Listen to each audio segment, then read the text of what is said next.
Good evening, dear students. Welcome to you from Sri Rama Hospital, Jagaipet.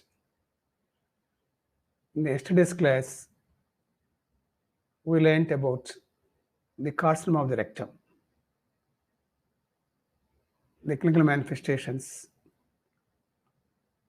the investigations, and the differential diagnosis. Now let us complete the topic of carcinoma of the rectum. That is the treatment of the carcinoma of the rectum.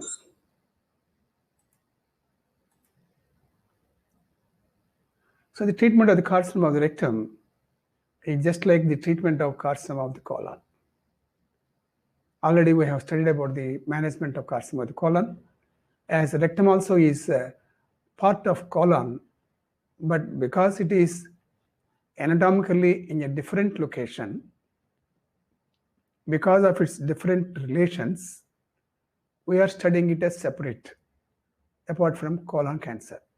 But the principles of management of rectal cancer are same as that of principles of management of colon cancer. So preoperative assessment, evaluation of the TNM stage. So before surgery, you must assess two things for any cancer patient, not only rectal cancer, any cancer. Number one, what is the stage of disease? Is it operable or inoperable? Already we have discussed operable and inoperable meaning. Then you have to assess the fitness of the patient, because most of the oncological procedures, they put a lot of metabolic stress on the patient. Unless their vital organs and systems are up to the normal level, they will not be able to tolerate the surgical procedure. So you have to evaluate the operability and you have to evaluate the fitness of the patient. So how to evaluate the operability? By evaluation of the TNM staging. That means tumor, lymph nodes, and metastasis.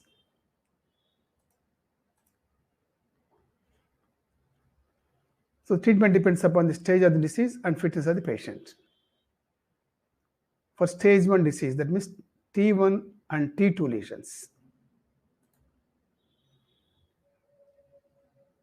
a high-risk patient.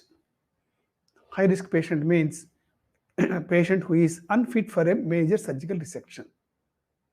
For those patients, what you do is you go for transanal excision with or without neoadjuvant or adjuvant chemoradiation. I hope you understood these words. Neoadjuvant means preoperative administration of chemoradiation. That means chemotherapy and radiation combined. By this, what will happen? There will be downstaging and downgrading of the tumor. Then you can operate upon the patient through a operating telescope passed through the anus. So through the anus, the scope is passed and the tumor is excised. This is for stage T1 and T2 lesions. That means the tumor which is confined to the mucosa and submucosa. Where patient is low risk, that means it has no risk as far as metabolic and vital systems are concerned, you go for the radical surgery. Stage 2 patients, that means T3, T4, that means muscular involvement and serosal involvement or adjacent organ involvement, and stage 3, NET, N1 to 3. That means if lymph nodal metastasis is present, then you have to give neoadjuvant chemoradiation. That means preoperative, that means for about 3 to 4 weeks before surgery, you give chemotherapy as well as radiation to downstage and downgrade the tumor. Then you go for radical resection. For stage 4 disease, the patient has no symptoms. That means symptoms means bleeding per rectum, pain during defecation, or mass in the rectum causing constipation or altered bowel habits. Then you give chemotherapy, and resection is if growth is resectable or if single liver metastasis is seen. For symptomatic patients who are stage 4, that means wherever there is metastasis is there, for those cases, you give palliative measures. So in gist, this is the treatment protocol you follow for the patient with carcinoma of the rectum. So for stage 1, high-risk patients, transanal excision with or without chemoradiotherapy, either neoadjuvant or adjuvant. For well-fit patient, radical surgery. What is radical surgery? I will tell you in the next slide. For stage 2 and stage 3, give neoadjuvant chemoradiation so that you will downstage the tumor. Then you operate by radical surgery. For stage 4 disease, that means where metastasis is positive, if single metastasis in the liver is there, then you go ahead with radical surgery plus liver resection.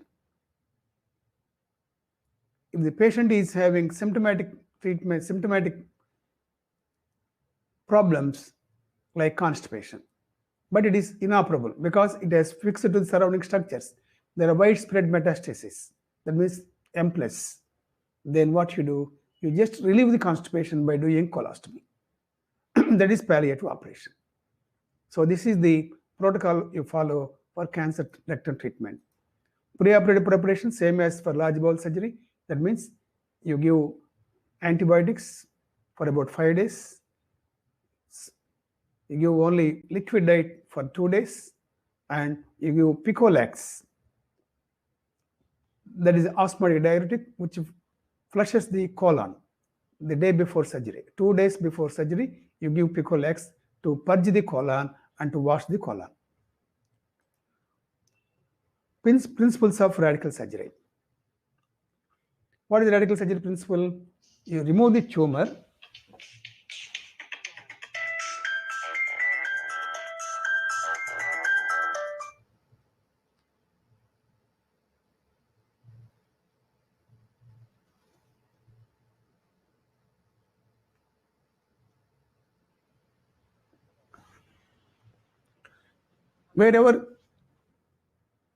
Wherever you do surgery for cancer, what you do, you remove the tumor-bearing organ along with its lymphatic field, that means lymphatic vessels and lymph nodes.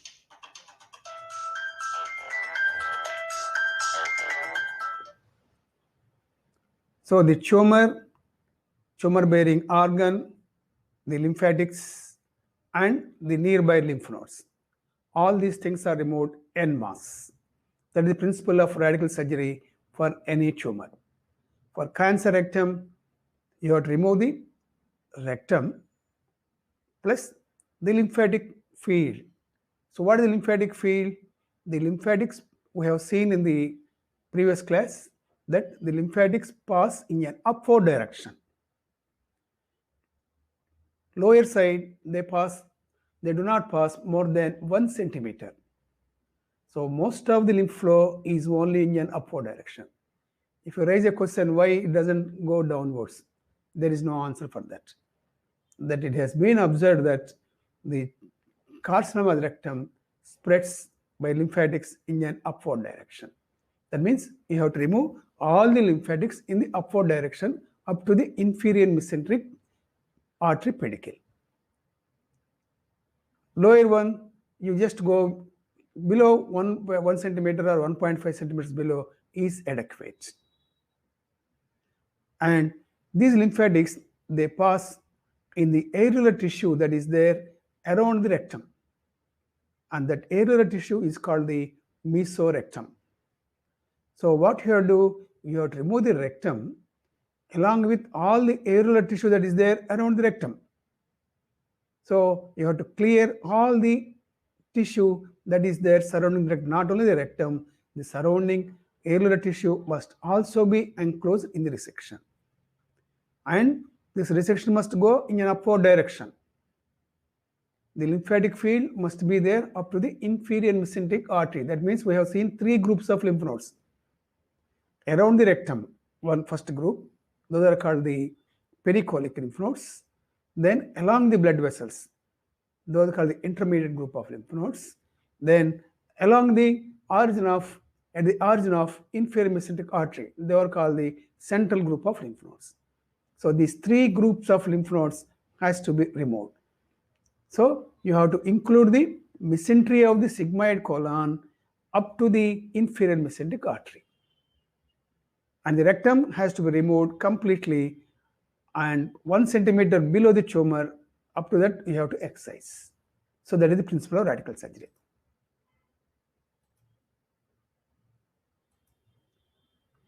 To remove the primary tumor, so the principle is to remove the primary tumor along with its lymphovascular supply. That is excision of the rectum together with the mesorectum and associated lymph nodes. So all these things has to be removed. And the lymph node spread occurs proximally. The proximal extent of the resection is up to the sigmoid colon.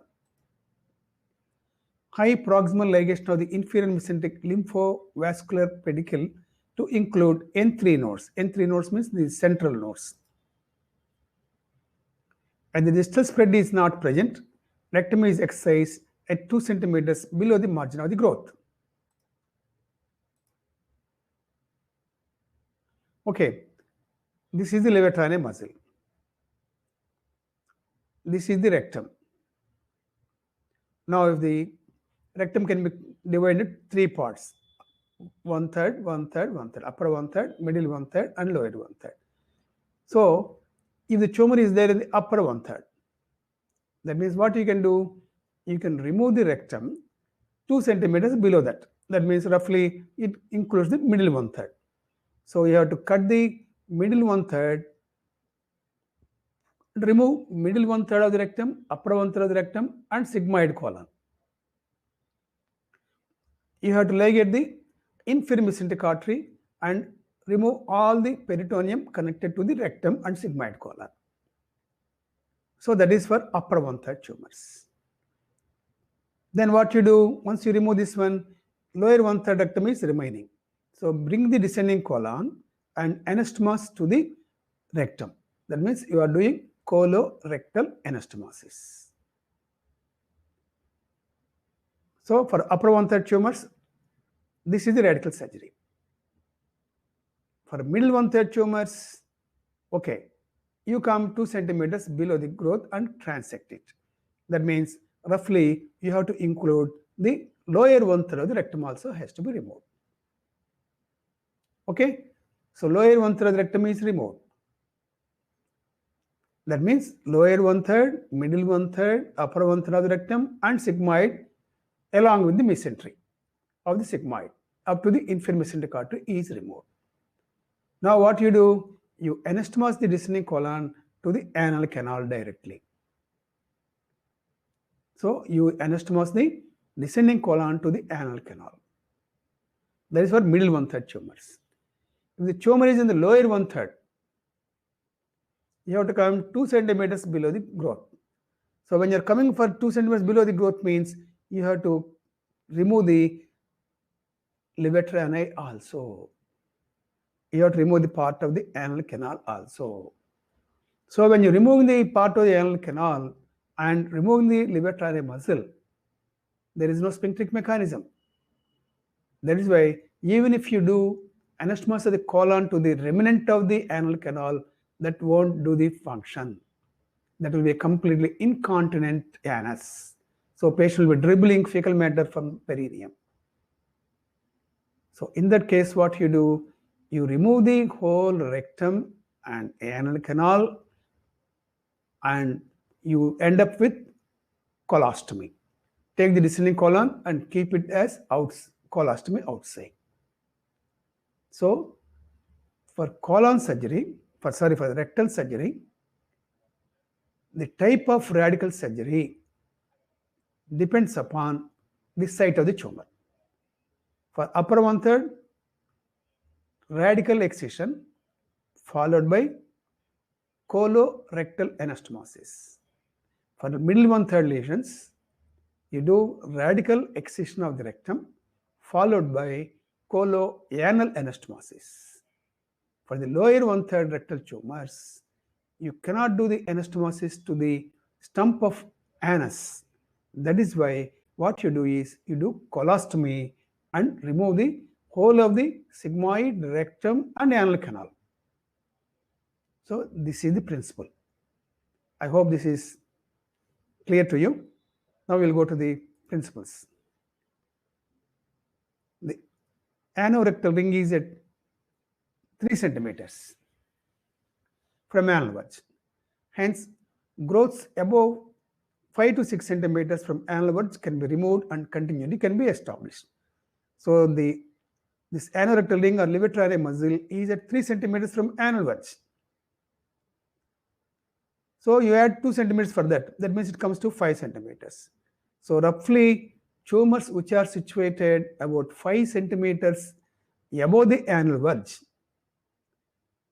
can be removed and restoration can be done. The growths below 5 centimeters from anal verge and anaplastic growths need complete excision of the rectum and anal canal. In the presence of a solitary liver metastasis, a radical excision can be done along with surgery of metastasis, as rectal cancer is slow growing like colon cancer. Already we have emphasized this fact in liver topic as well as in colon topic. So types of radical surgical treatment. There are 2 types of radical surgical treatment. Number 1, sphincter saving operation. That means you are saving the anal sphincters and you are establishing normal continuity of the fecal matter. This is called sphincter saving operation, also called as the anterior resection. So for which tumors you do sphincter saving operation? For tumors other than anaplastic. The tumor should not be anaplastic. If the tumor is anaplastic, it is ill-differentiated, then if you do this one, there will be more lower spread will be there for the tumors because it is anaplastic. So the anal canal also will be involved later by recurrence of the growth. So in those cases, you go for a complete removal of the rectum and anal canal. If the tumor is not anaplastic, if they are there present in the upper 2/3 of the rectum, you can go for sphincter saving operation.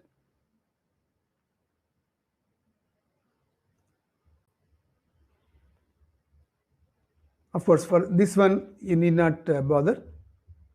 This what this means is the introduction of stapling gun has enabled even the lower third tumors.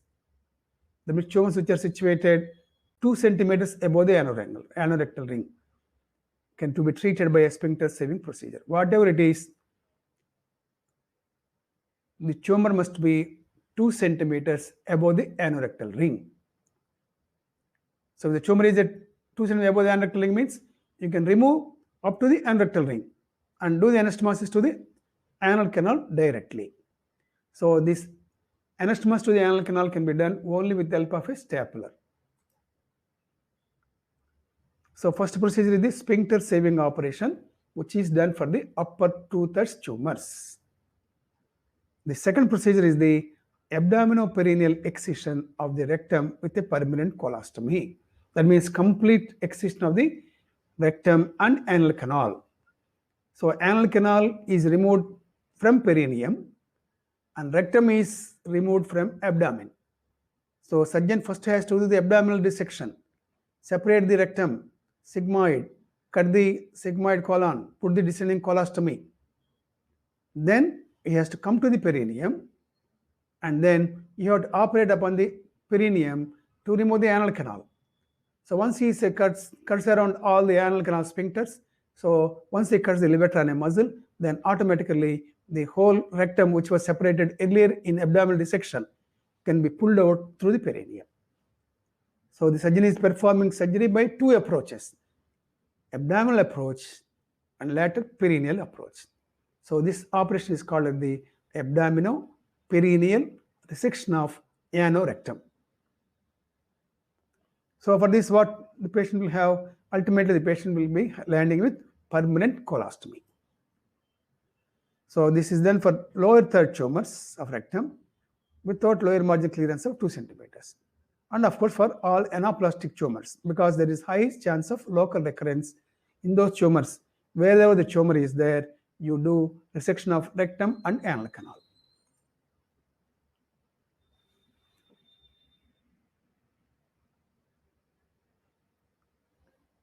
So the perineal approach is done by keeping the patient in a lithotomy position. So the surgeon comes to the perineum and he makes an incision around the anus, including sphincters. Then he cuts around the anal sphincters, separates the anal canal from posteriorly from the sacrum and coccyx, anteriorly from the prostate and seminal vesicles. So there are two fasciae for the anal canal, in front and back. The back is the presacral fascia, the anterior is the Denon-Villiers fascia. So the Denon-Villiers fascia is cut posteriorly, anterior to the presacral fascia, dissection is made. And laterally, the levator muscles are cut. So once the levator muscles are cut means the surgeon is in the pelvis. So already the abdominal dissection has done, and so the rectum has been separated up to the levator muscle. So the lower part of the levator muscle is cut from the below. So the whole specimen is brought out from the perineum. The anterior section, this is sphincter saving operation. There are two methods you can do by open surgery or by laparoscopic procedure. Excision of the rectum along with the growth as mentioned in the principles of radical surgery. Restoration of continuity by direct end-to-end anastomosis manually or by stapling. Upper two-thirds tumors are managed by high anterior resection. High anterior resection means upper two-thirds are removed. Upper two-thirds of the rectum are removed, and colorectal anastomosis. You can see this is the colon and the remnant of the rectum. So colorectal anastomosis is done.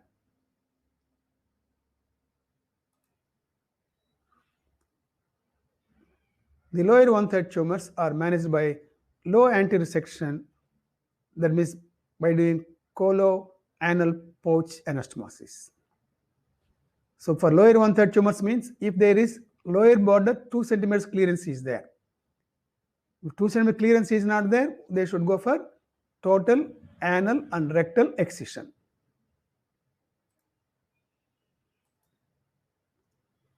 So this is the sphincter saving operation where you remove the sigmoid, rectum, upper two-thirds with the mesentery having the bowels, so having the vessels up to the origin of the inferior mesenteric artery.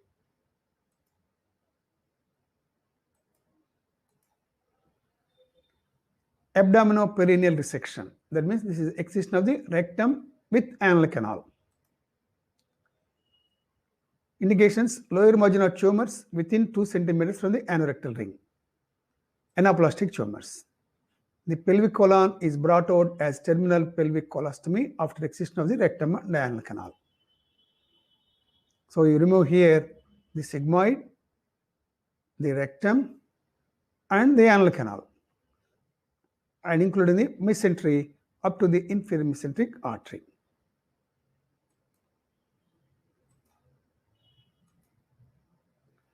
So patient is left with a colostomy. Methods of operation: synchronous abdominoperineal resection. So here the surgeon is doing surgery on the abdominal side and perineal side. So if two surgeons are present to do the procedure, one surgeon can do from the abdominal side, the other surgeon can sit in the perineal side, and both can do, and both of course will meet at the pelvic diaphragm. So this is called the synchronous abdominoperineal resection. So two teams perform the procedure simultaneously. Then other procedure, the abdominoperineal resection, where only one surgeon performs first the abdominal procedure, that is rectal dissection and fashioning of the colostomy. Then he comes to the perineum and does the perineal dissection. and remove the total specimen out. This is called the abdominoperineal resection. Perineoabdominal operation. That means the surgeon first performs the perineal operation. That means separates the anal canal and cuts the levator muscle. Then he goes to the abdominal side, and then he operates the abdominal side and separates the rectum and removes the specimen from above and performs the colostomy.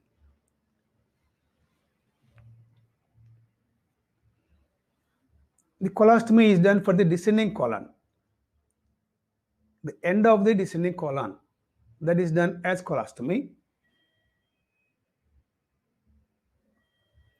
Because here the part that is involved is the rectum, but we are removing sigmoid colon also. Why? Tell me. We are removing sigmoid colon also.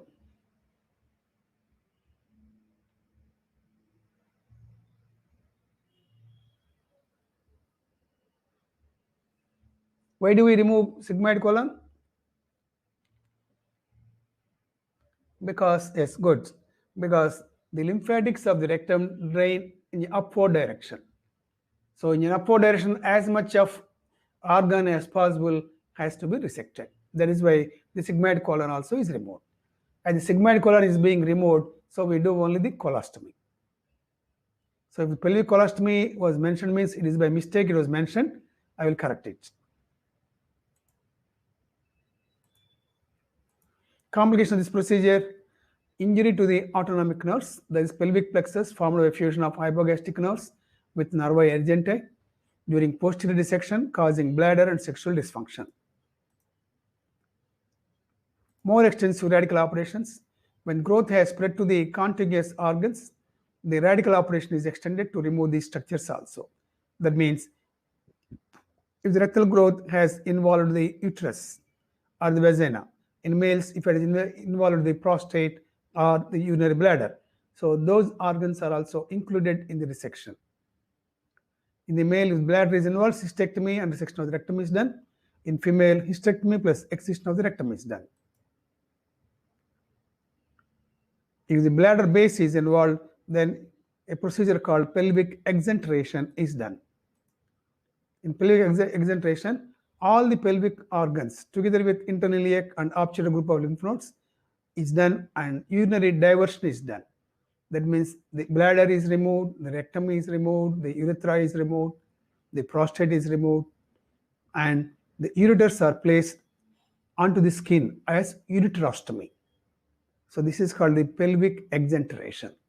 So when the growth has involved the bladder base, but lymph nodes metastasis is not there, and widespread metastasis, disseminated metastasis is not there, then you can do complete local excision of the pelvic organs.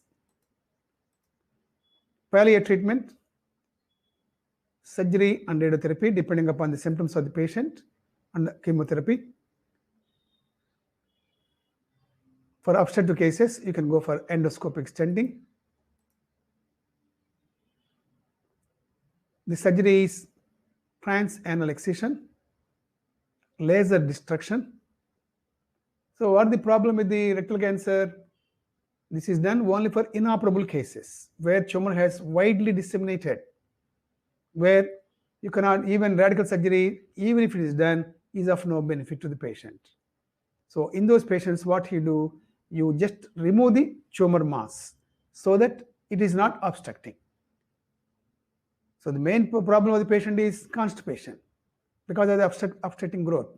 So what you do, pass an endoscope through the anus and remove as much of tumor as possible. Or with the help of laser, you burn out the tumor so that lumen will be established.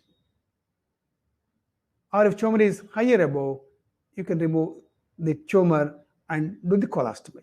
That's called the Hartmann's operation. Already we have discussed that. Or you can go for stenting operation. Now we have expandable metallic stents are available. So those expanding metal stents can be placed in the rectum. Now if the patient presents with acute intestinal obstruction, what you do? First you do pelvic colostomy or Hartmann's resection or endoscopic stenting. obstruction is relieved. Once the patient condition improves, the appropriate radical surgery is done if the tumor is operable. Radiotherapy with modern techniques, some adenocarcinomas now respond to radiotherapy. Role of radiotherapy as adjuvant therapy, that means following surgery, you give radiation to prevent recurrences at the site of operation.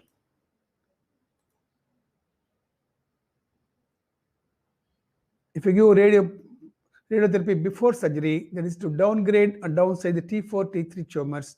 This is called the neoadjuvant chemotherapy, radiotherapy. And radiotherapy also is given as palliation in inoperable tumors for treating the inoperable tumors. That means it shrinks the size of the tumor, so the obstruction is relieved and patients will pass normal stools for some time. And the radiation can be given by intracavity or interstitial radiation. Chemotherapy indications as adjuvant therapy in treatment of disseminated diseases. Drugs used are 5-fluorouracil, intraportal vein administration of 5-fluorouracil during and immediately after primary operation. Other drugs used are the adjuvant therapy along with 5-FU, that is systemic folinic acid, levamisole, and various other monoclonal antibodies to carcinoembryonic antigen.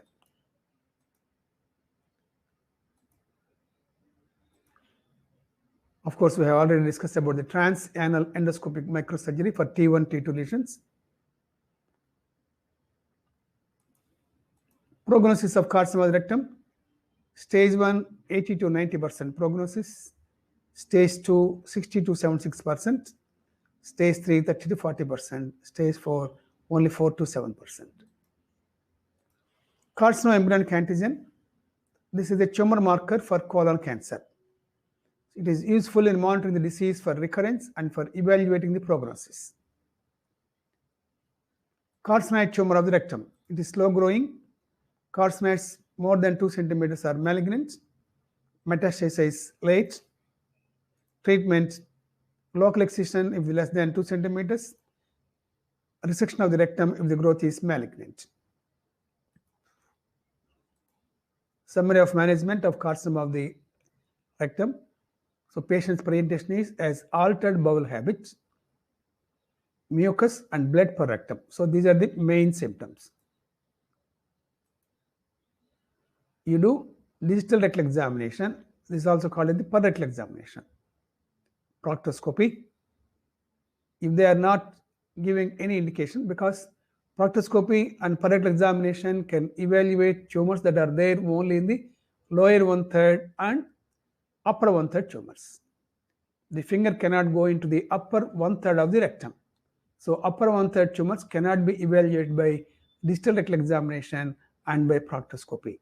So in those cases, you do sigmoidoscopy, then take the biopsy. Once the biopsy is confirmed that it is adenocarcinoma of the rectum, then you stage the disease. Staging means already we said it's TNM. That is done with the help of endoluminal ultrasonography and CT scanning. Fitness evaluation.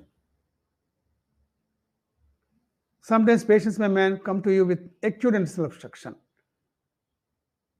When you do the per rectal examination, you will find tumor in the rectum. So you do the same abdominal examination, per rectal examination, X-ray abdomen, and you do pelvic colostomy or Hartmann's operation because it is acute intestinal obstruction. So you can't do radical surgery. So you are seeing for the first time that patient with carcinoma rectum presenting with intestinal obstruction. It is unprepared bowel. So you just relieve the obstruction by doing a colostomy or Hartmann's operation. Hartmann's operation can be done only for the upper 1/3 tumors. For middle 1/3, lower 1/3 cannot be done. So you just do the Hartmann's operation. If not possible, just do colostomy only. And 3 weeks later, you come for the staging and fitness evaluation. So we have 3 groups of patients. early patients, stage 2, stage 3 patients, and stage 4 patients. Stage 1 patient, assess the lower border. How far it is from anorectal ring. We have already seen if it is more than 2 centimeters above the anorectal ring, you can save the sphincters. If it is within 2 centimeters of the anorectal ring, you cannot save the sphincters. So that point you have noted. So now let us see. So 2 centimeters above anorectal ring, you go for sphincter saving operation. Within 2 centimeters of anorectal ring, you have to do abdominoperineal resection. For stage 2 and stage 3, what you do? You downstage the disease. By what? What do you do for stage 2 and stage 3 disease?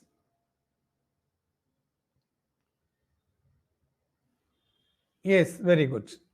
You go for yes, neoadjuvant therapy.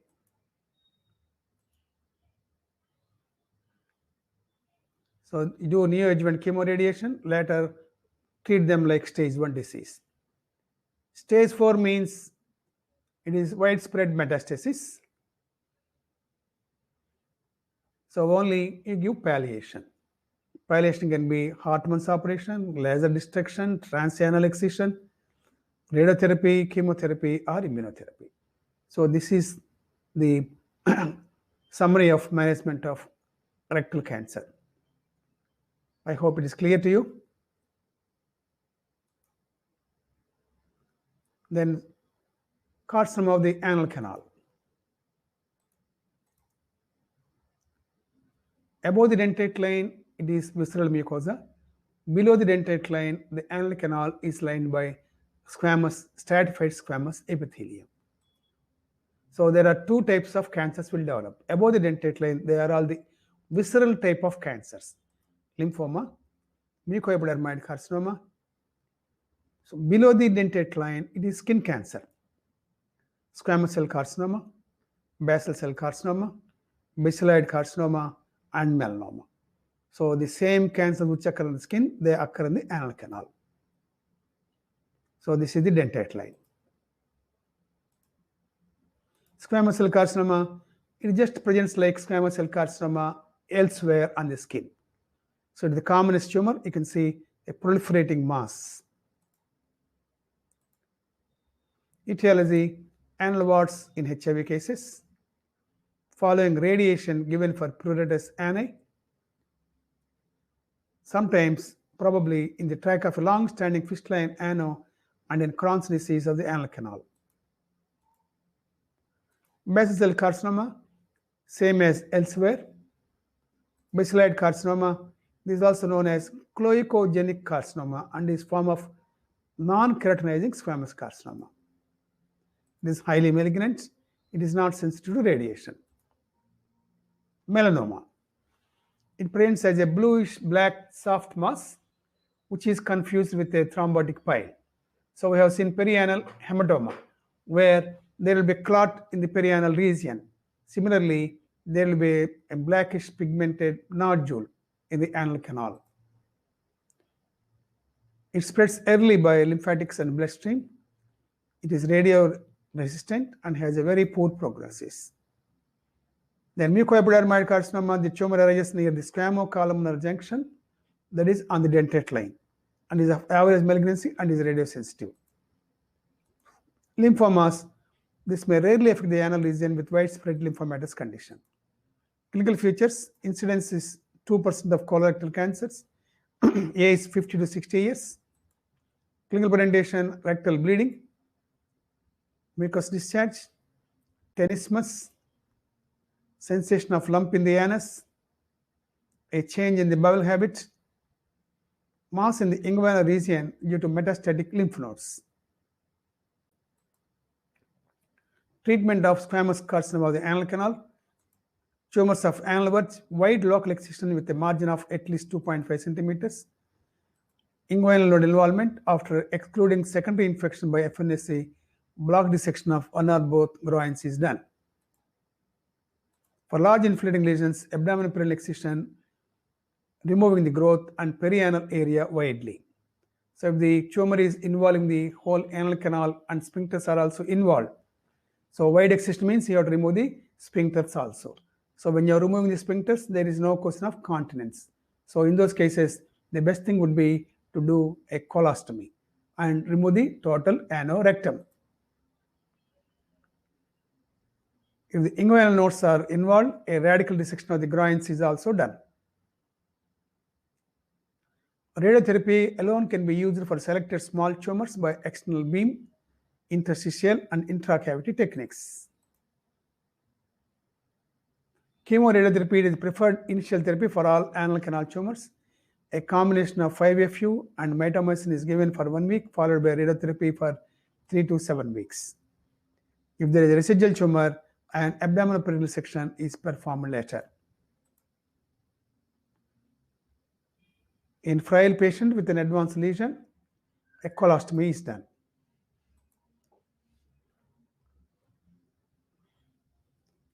So this completes the topic on the disease of the rectum and anal canal. Any doubts, please?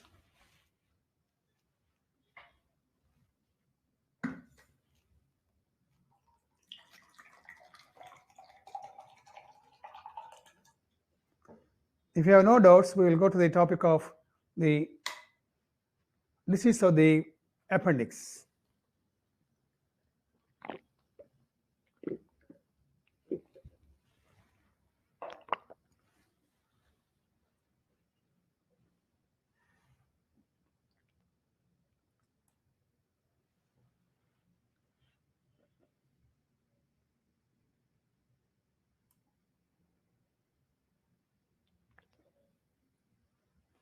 Yes, wide excision means you have to remove 2 centimeters margin around the tumor.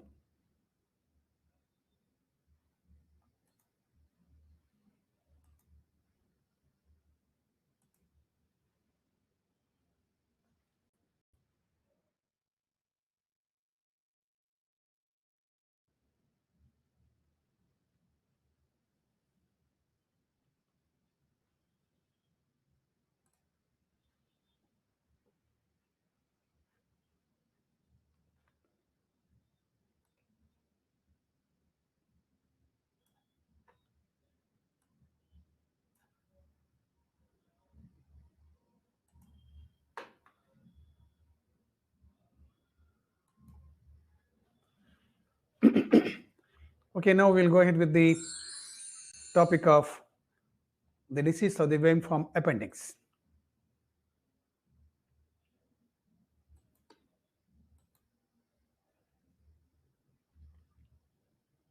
The anatomy of appendix.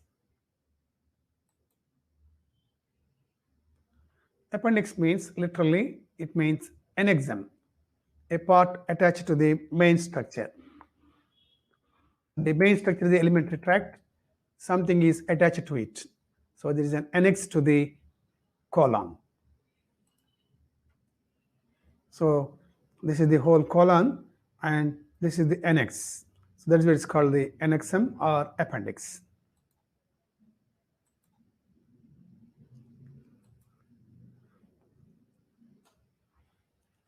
In the lower animals, actually appendix is part of the dilated cecum.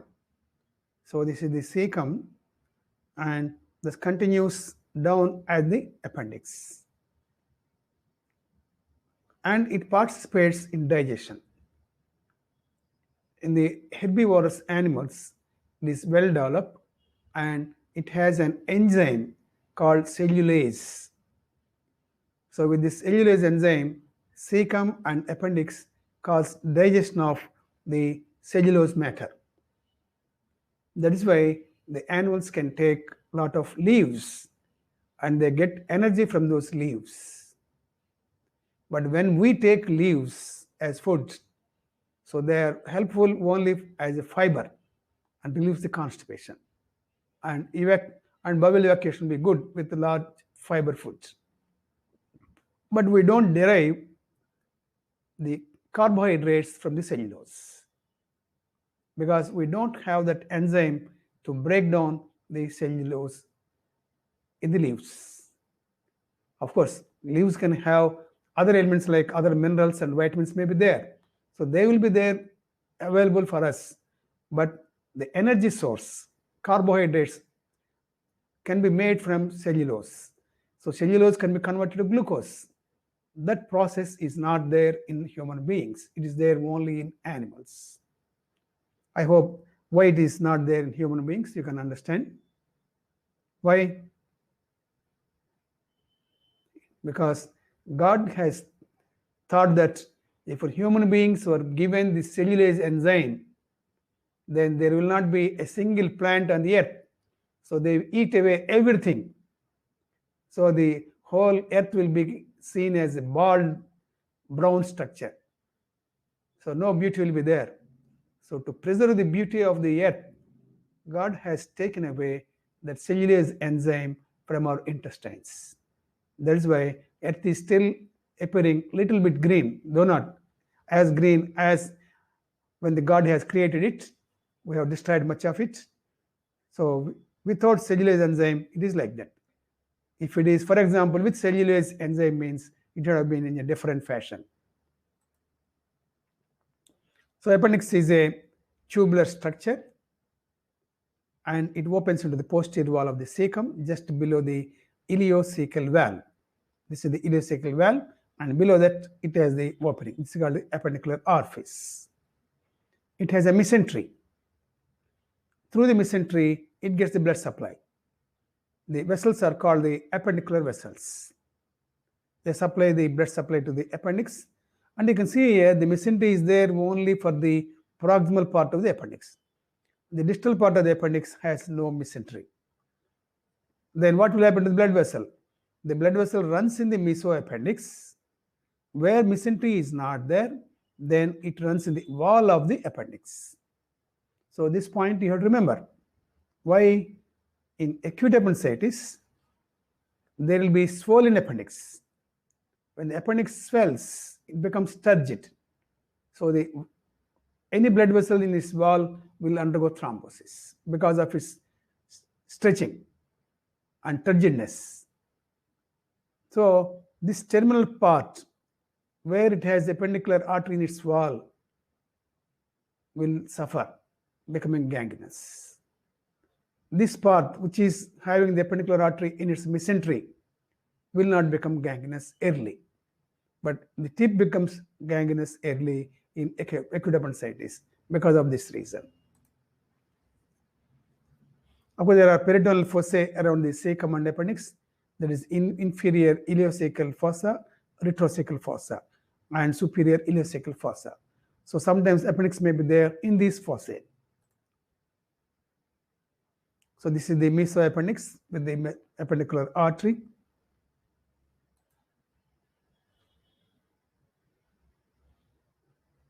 So this is the ileocolic artery. It divides into two branches, a cecal artery and an ileal artery. So from the ileocolic artery, this appendicular artery arises. It comes downwards, passes behind the ileum to enter the mesoappendix.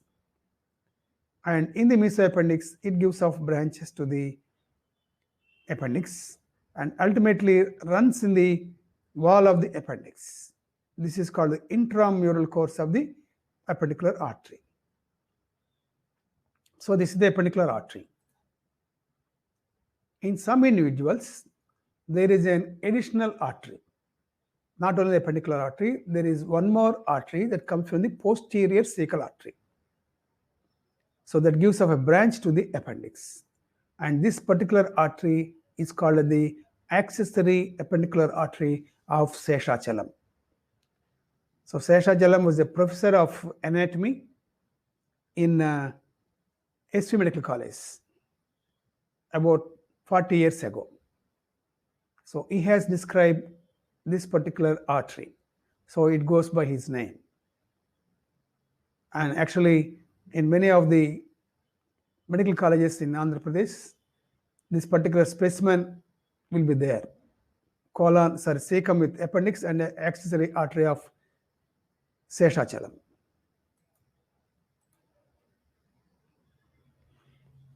Anatomy of the appendix. It is a vestigial diverticulum of the large bowel. The three longitudinal cords of the colon, that is tinea coli, they fuse to form a single sheet of longitudinal cord for the appendix. Just like for rectum, for appendix also, the three longitudinal tinea coli, they fuse together and form a uniform sheet. The appendix is situated in the right iliac fossa, arising from the base of the cecum. It has a mesentery transmitting appendicular artery, which is a branch of ileocolic artery. Its position is variable, but its base is constant at McBurney's point. It may be on the left side of the abdomen in situs inversus or non-rotation of the gut. What is situs inversus? All the organs which should be there on the right side, they will be on the left side. And what is the non-rotation of the gut? What is non-rotation of gut? And why appendix is on left side in non-rotation of gut?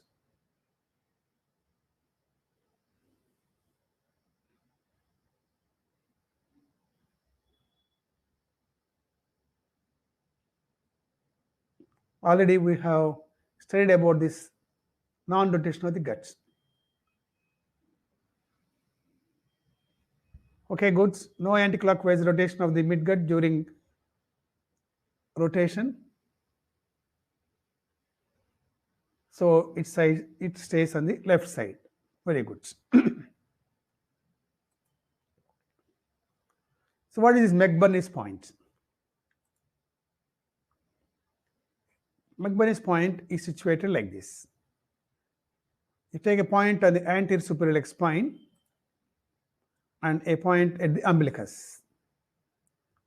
You draw a line between the anterior spine and umbilicus. This line is called the spino-umbilical line. So at the junction of lateral 1/3 to medial 2/3, so at that junction, the base of the appendix rises. So this is the place where base of the appendix always stays. So its tip may be in various positions. It may be behind the cecum. It may be to the right of the cecum. It may be behind, so to the left of the cecum. It may be down towards the pelvis. So whatever may be the position of the appendix, its base is always constant at McBurney's point.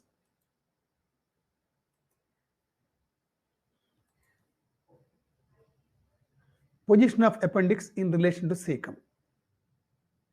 At birth, appendix is short and broad at its junction with cecum. But later, the growth of the cecum makes it long and tubular. So initially, we have seen in the development of colon, during third stage of rotation of the midgut, the cecum is first initially at the subhepatic region. Then it grows and comes down into the right iliac fossa. So immediately at the time of birth, the cecum is not yet well developed.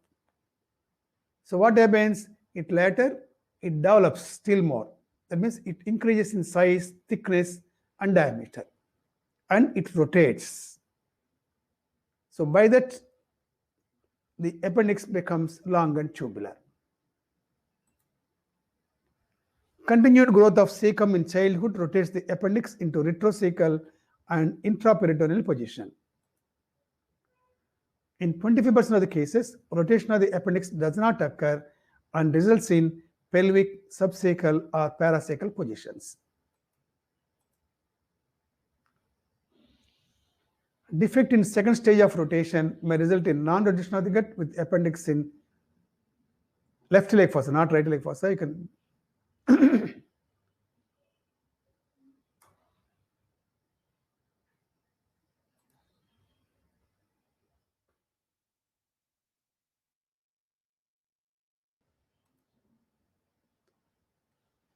So defect in second stage of rotation may result in non-rotation of the gut with appendix in the left iliac fossa.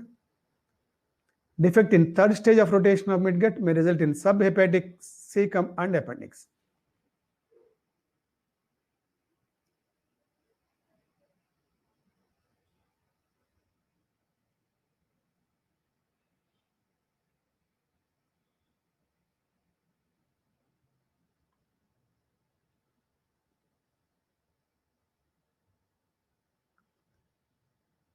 Just I am interrupting here. There is a question by one of our students, that is, why colostomy always anteriorly? I could not get your question. What is this? Colostomy anteriorly means?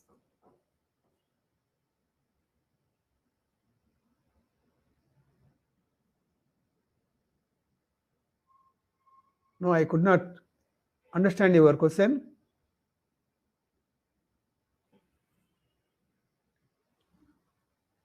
Acha, why colostomy is done on the anterabdominal wall? Very good. The reason is you can apply a appliance to collect the fecal matter. If the colon is done on the lateral wall or on the posterior wall,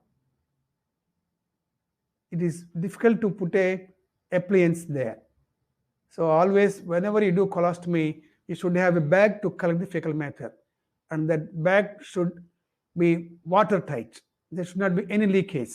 So that's why it should be applied on a flat surface.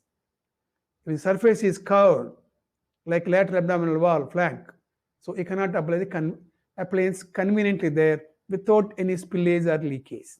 So the colostomy is done always onto the anterior abdominal wall, never to the flank, never on the posterior side.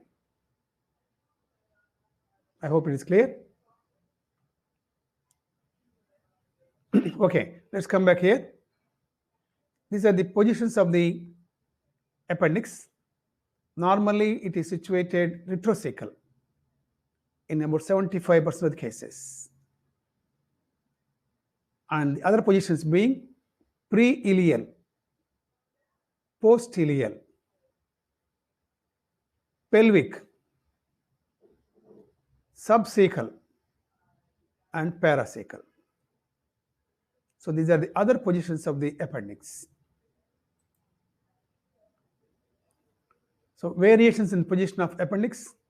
This is left-sided cecum and appendix due to intestinal malrotation. In one of the previous classes, we learned that there may be non-rotation of the gut producing the cecum and ascending colon on the left side of the abdomen. So in that case, the appendix will be in the left iliac fossa. This is errors in the third stage of rotation, where cecum has not developed. So at the end of the second stage of rotation, the cecum will be occupying the subhepatic position like this. So then later it grows. As it's growing, it comes down like this into the right iliac fossa. Sometimes the third stage will not occur, resulting in the subhepatic cecum. Then in that case, the appendix also will be in the subhepatic region. Function of the appendix, it is a vestigial organ and the developmental purpose. So because there is no enzymatic digestion required, so the organ has become defunct and become small. But it has certain functions. It maintains the gut microflora, and because of its lymphoid patches, it has some immune function.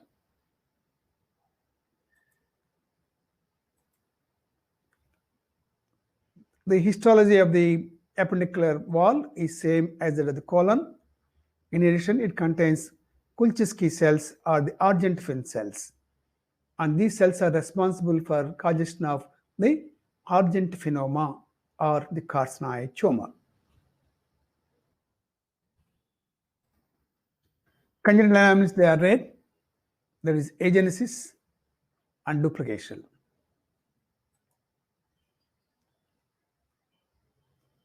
Inflammatory disorders, acute appendicitis. So this is the main disorder in the vermiform appendix. So you have to know about this. Though this organ is just little smaller than your index finger, but it occupies one whole chapter in our surgery textbook. Why? The reason is because of the high incidence of the acute appendicitis and presentation as the commonest acute surgical abdomen. FIDS coined the term acute appendicitis and advised early operation. Before FIDS, it was called as perityphlitis. Etiology: the exact cause why appendicitis or appendicular inflammation occurs is not known. The probable causes being diet. Decreased fiber in the diet with increased refined carbohydrates may be one of the causes attributed for acute appendicitis. And there is slightly a familial predisposition.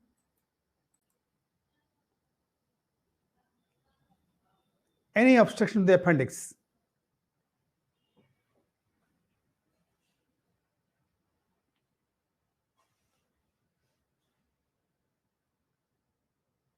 obstruction of the appendix like intraluminal causes, a fecalith. Fecalith means inspissated fecal matter, calcium phosphate, bacteria, and epithelial debris. So all these things put together, it forms a stone-like in the appendicular lumen. So it can cause obstruction. Similarly, foreign bodies. If any foreign body by chance enters into the appendix, it can cause obstruction. Then worms like pinworms. Then intramural causes, stricture. Neoplastic lesions like carcinoids and carcinoma. Extramural causes like kinks. So all these things can cause obstruction to the appendix.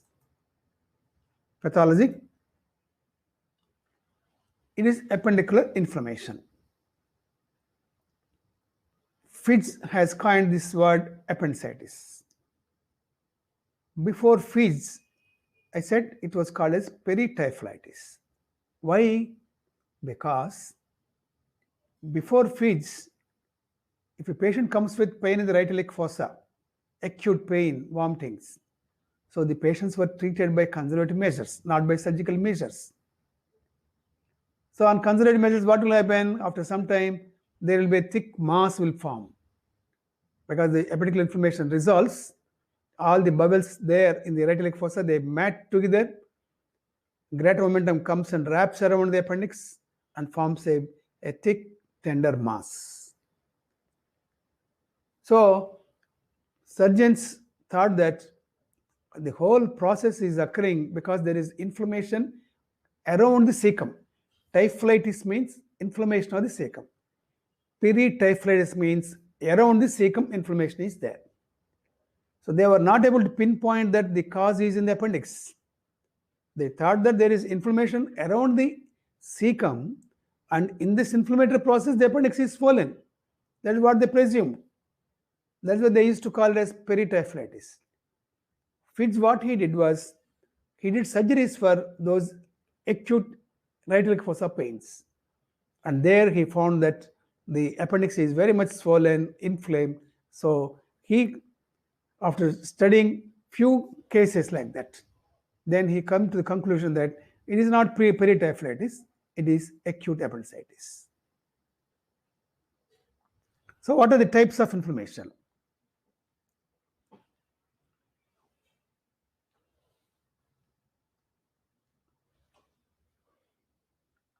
The types of inflammation can be classified into two types, the catarrhal type and obstructive type.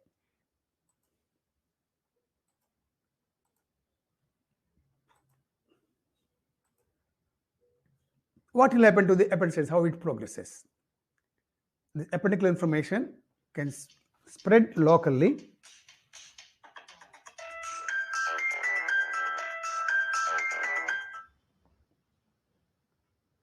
Can spread locally. Local spread leads to local peritonitis. That means local parietal peritoneum will be inflamed. So whenever the appendix is inflamed, that causes inflammatory exudates. These inflammatory X-rays will collect in the right iliac fossa and causes the localized peritonitis. And if it is not treated, this localized peritonitis now will spread to the rest of the peritoneal cavity, producing generalized peritonitis. The second thing that can happen is localization. Localization means when the host defense is good or appendicular inflammation process is poor, then there will be localization. The surrounding structures will come and adhere there and it will form a mass. In some cases, there will be formation of an abscess. The third thing that can happen to appendicitis is resolution. If it is mild inflammation or if the host resistance is very good, the inflammation will subside on its own without any residue. Of course, this may cause little fibrosis of the appendix. So these features are seen in catarrhal appendicitis. In obstructive appendicitis, usually the spreading infection will be there. So in obstructive appendicitis, the spread of infection to the general peritoneal cavity occurs more frequently and more early. You can see here, this is the appendix, which is very much congested, shiny, edematous. This is the mesentery. So you can see the mesentery is very much swollen because it's become edematous. So edematous mesentery with edematous congested appendix. So this is catarrhal appendicitis. If the appendicitis is not tackled early, it can lead to this gangrene. You can see gangrene starting in the tip. Already I told you why the early gangrene occurs in the tip, because appendicular artery is there in the wall. Whenever the wall becomes turgid and stretched, the vessel will be thrombosed, producing this gangrenous patches here. Now let's study a few points about catarrhal appendicitis. There is inflammation and edema of the mucosa spreading to the muscle coat. So the disease starts first in the mucosa of the appendix. Later, the inflammation spreads to the muscle coat, and from there it spreads to the serous coat. From the serous coat, what will happen? It will spread to the surrounding structures. That means it produces local peritoneal infection.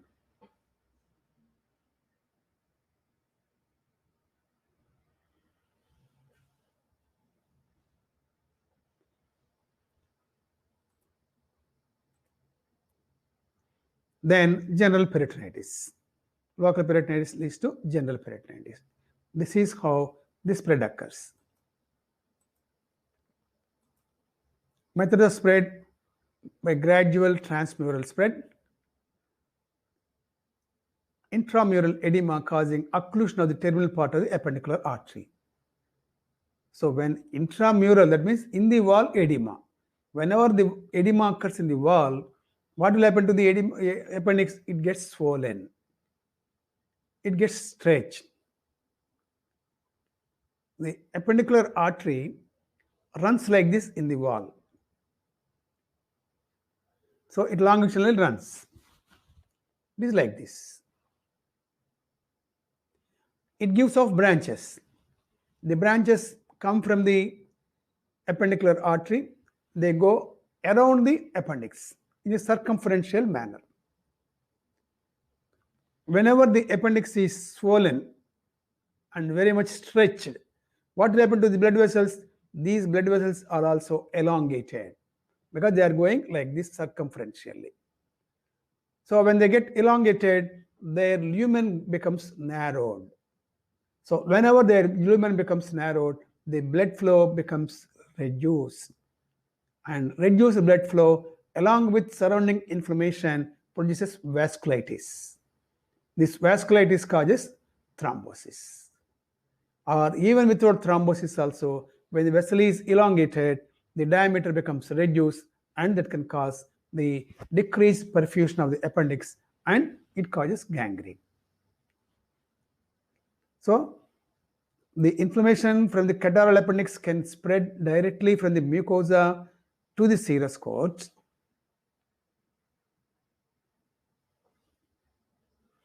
or it is because of the gangrene at the tip of the appendix.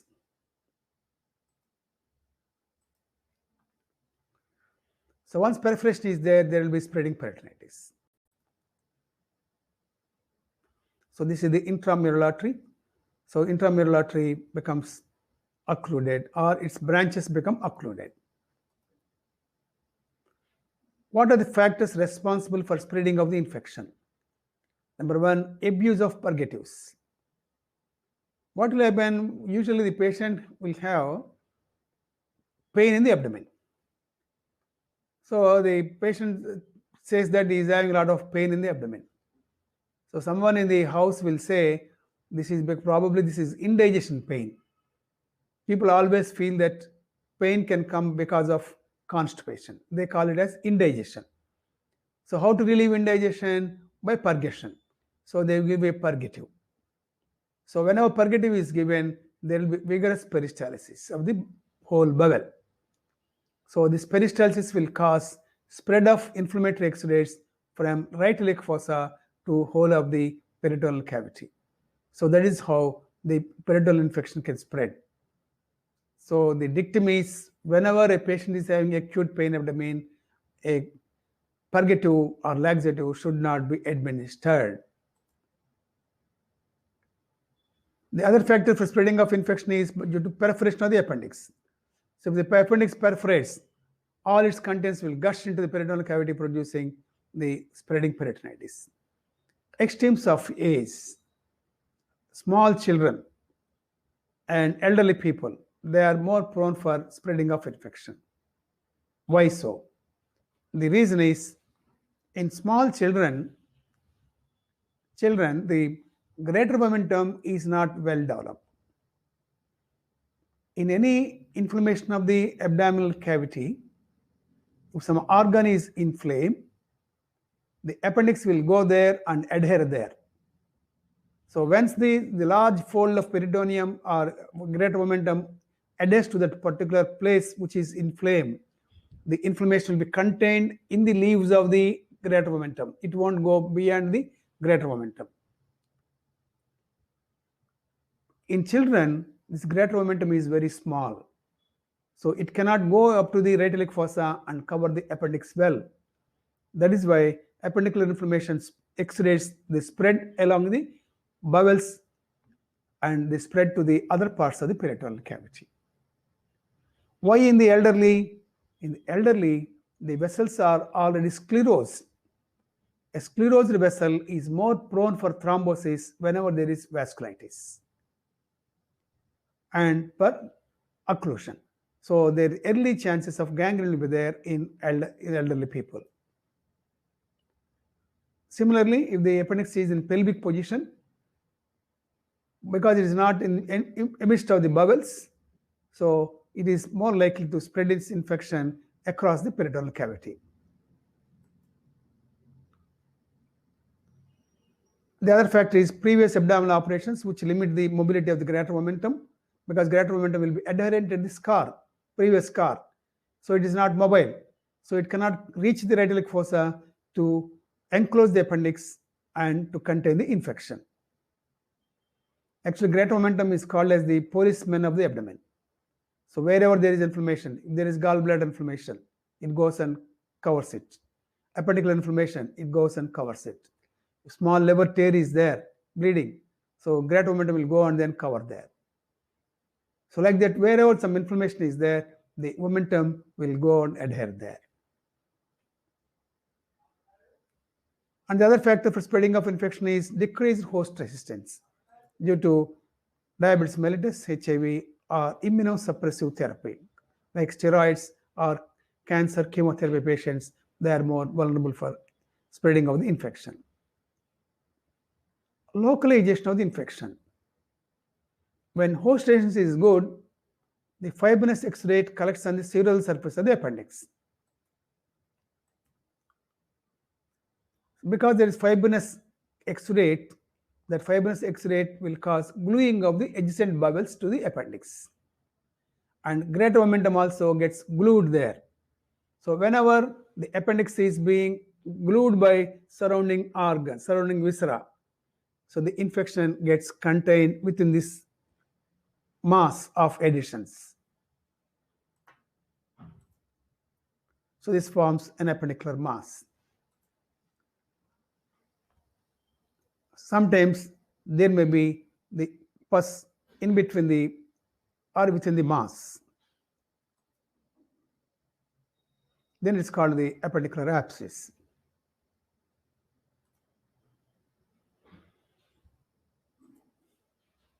If host strength is good and inflammation is mild, there will be resolution. So you can see this is the acute catarrhal appendicitis. This is all these features are acute catarrhal appendicitis in various stages. You can see here there is development of gangrene at the tip. Here also you can see at the tip there is gangrene. Here whole thing is very much congested and became edematous. And here you can see the whole appendix is become gangrenous. So whenever the inflammation is severe and then where it is prolonged or delayed, this can happen. Obstructive appendicitis. So when the appendicitis occurs due to an obstruction in the appendix, then how it manifests? Let us see. This is a case of appendicitis. Up to here it is normal. You can see very much dilated appendix here. When I cut open this one, you can see this one. What is this? This is causing obstruction. Can you guess what it is?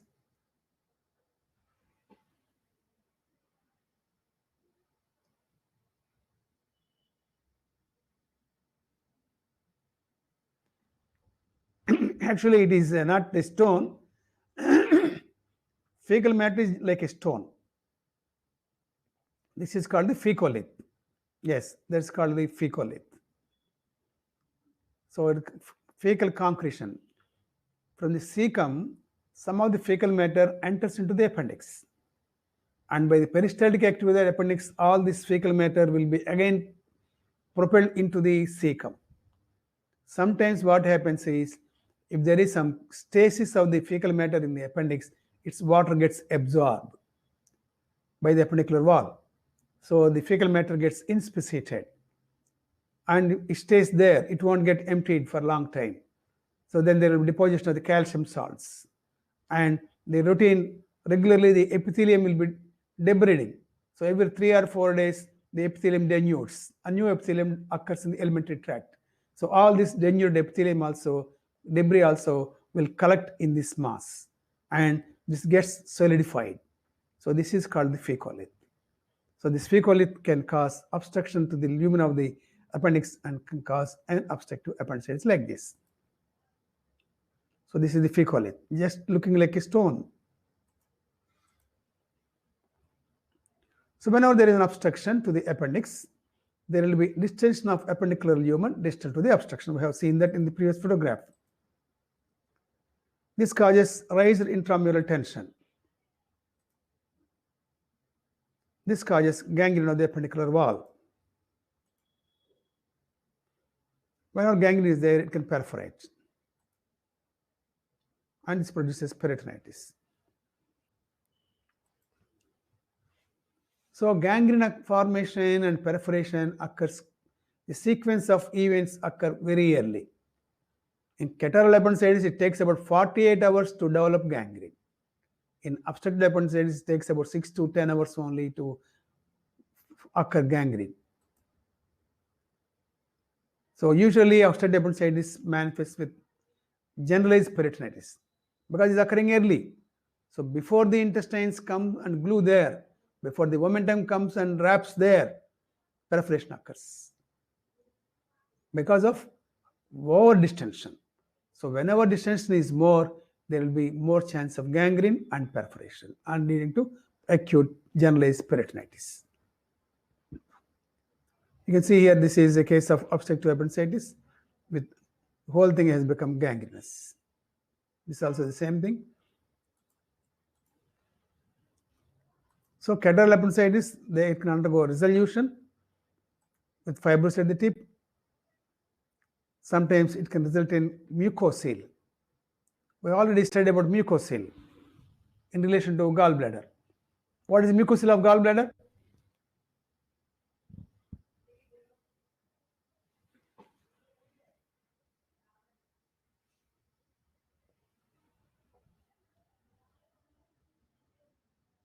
Whenever there is an obstruction, the normal secretions of the mucous membrane, they cannot be emptied.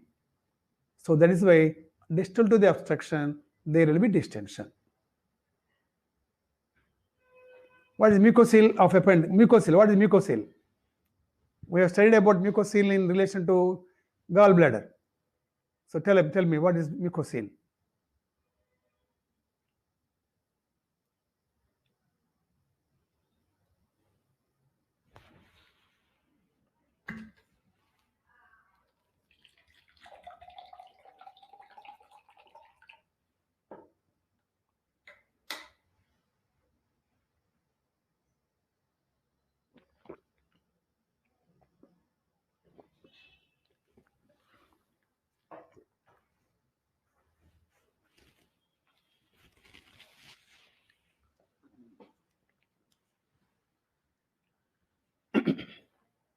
Very good. Collection of mucus in the gallbladder due to obstruction at the neck. It should specify that this is a aseptic collection. Aseptic mucoid collection in the gallbladder, that is mucocele of gallbladder. Similarly, aseptic mucoid material collection in the appendix is called the mucocele, and it is due to obstruction in the appendix.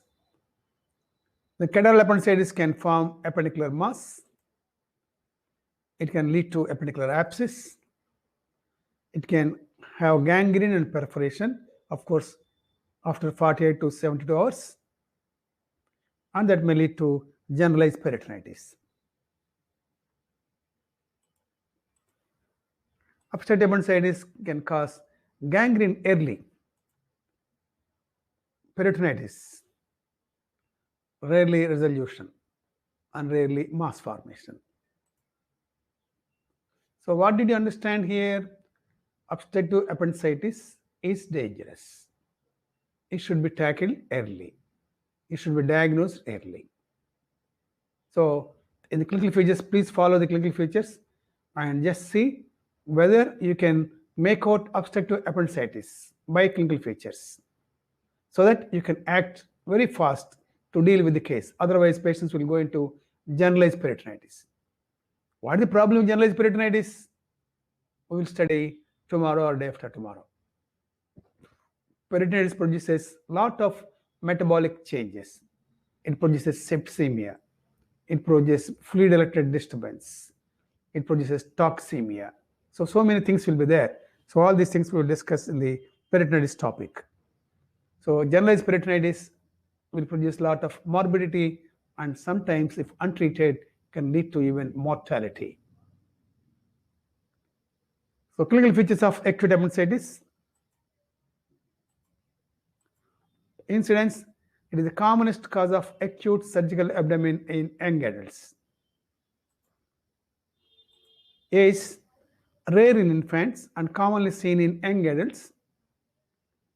Relatively uncommon after middle age. It's more common in males. Clinical presentation, it varies. So clinical presentation is not the same in all the patients. It differs. So the presentation, why it differs? Because there are two types of inflammation, catarrhal inflammation and obstructive inflammation. So the catarrhal inflammation will manifest in one form, obstructive appendicitis will manifest in another form. Then clinical presentation varies depending on the position of the appendix. We have seen various positions. What is the commonest position? What is the commonest position of the appendix?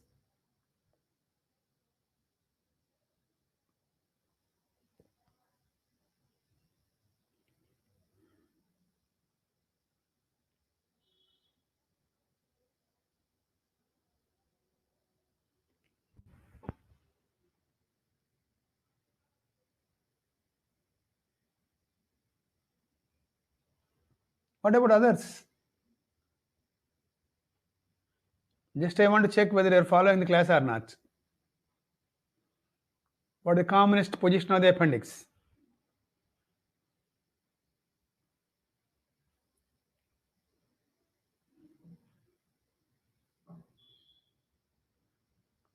Okay, you are right. Only 4 have answered. This is right. That is retrocecal. So the other positions being pre-ileal, post-ileal, paracecal, subcecal, pelvic. So in any of the positions, appendix may be there. So in each position, it has a specific presentation or manifestation, and also depends upon the age of the patient and associated conditions like pregnancy. Now, features of catarrhal appendicitis. There may be general features of inflammation like that of any other acute inflammation, that is mild fever,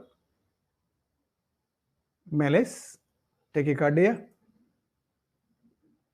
So these are the features of general features we see.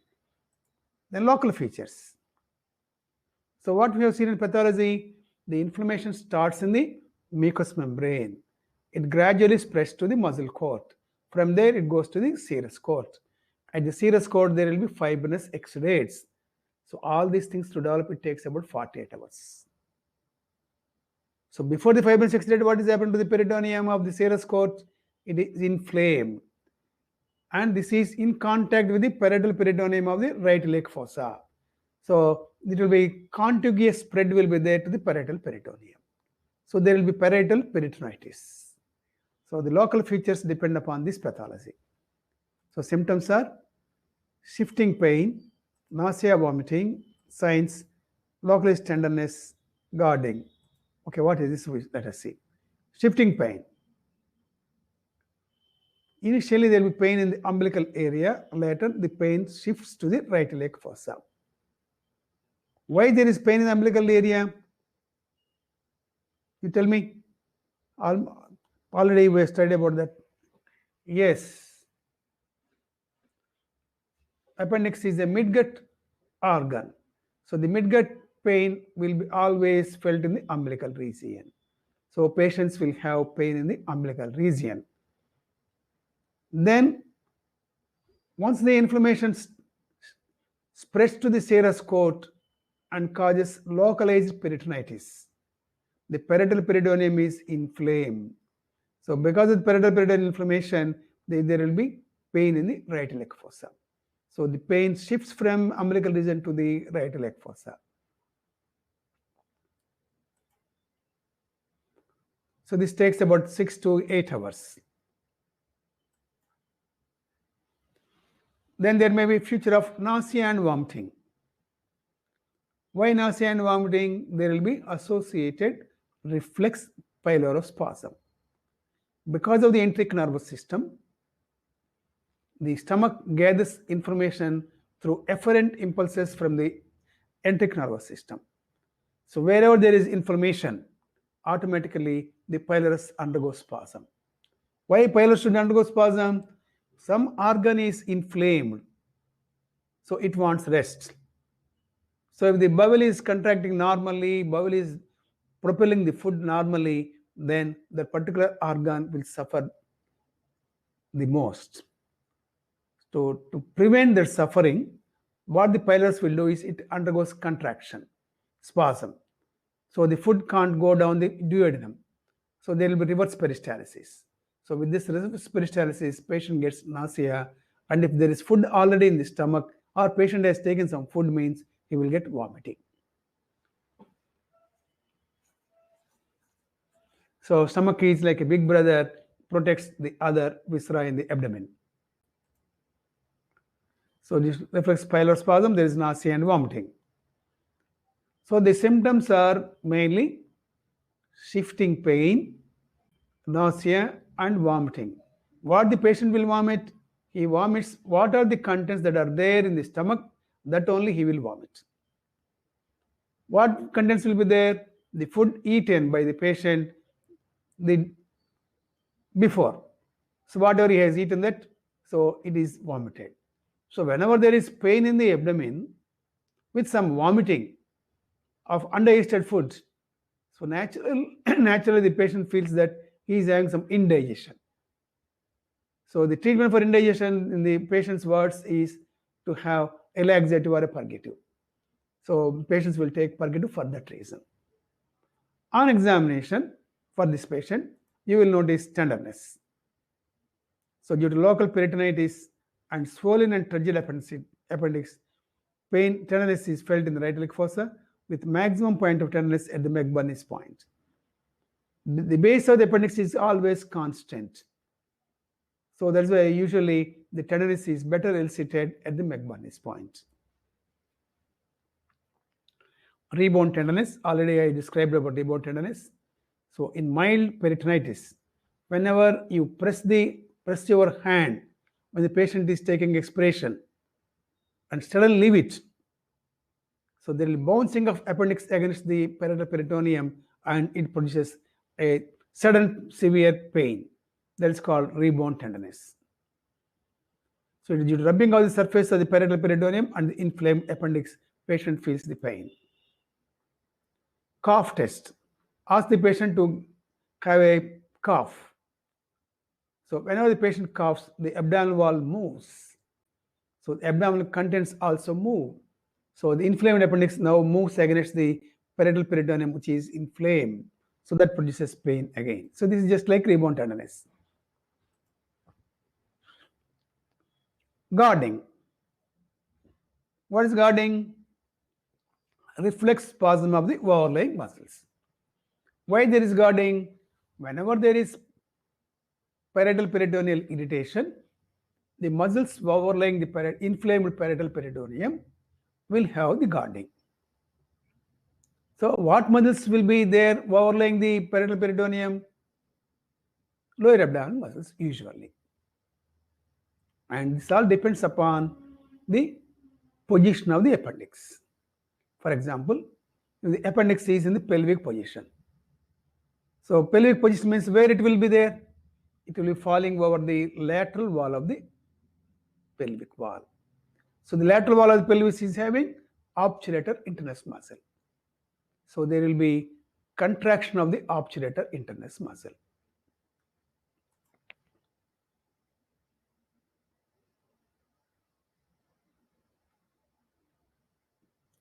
Now if the appendix is in the retrocecal position and inflamed, so in front is cecum. So anterabdominal wall is not irritated first. What will be irritated? It is retrocecal, behind the cecum. So what structures are there behind the cecum? You can see here, this is the psoas major muscle. So you can see, this is the cecum and this is the appendix. If you take away the cecum, what structure is there? Behind it is this is iliacus muscle and this is the psoas major muscle. So psoas major muscle will be irritated. So it goes into spasm. So depending upon the position of the appendix, if the appendicular excrates irritates the anterior abdominal wall in the right iliac fossa, patients will have guarding of the right lower abdomen. If the appendix is in pelvic position like this, then it will irritate the obturator internus muscle that is situated here, and that fellow will have the obturator internus spasm. If the appendix is in retrocecal position, then it will irritate the psoas major muscle. So pelvic appendix irritates obturator internus. If of course, it is more medial, it can irritate the bladder or sometimes the rectum also.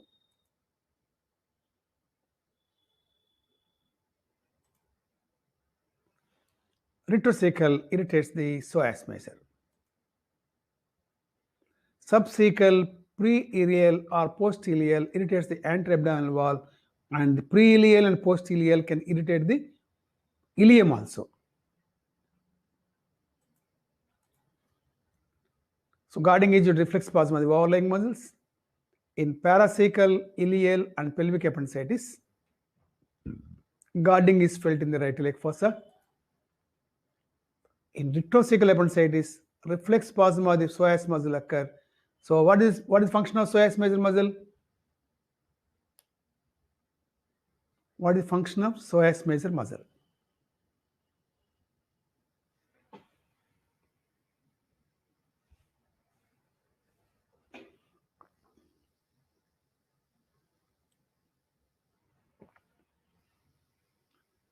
Psoas major muscle, it is situated on the front of the hip joint.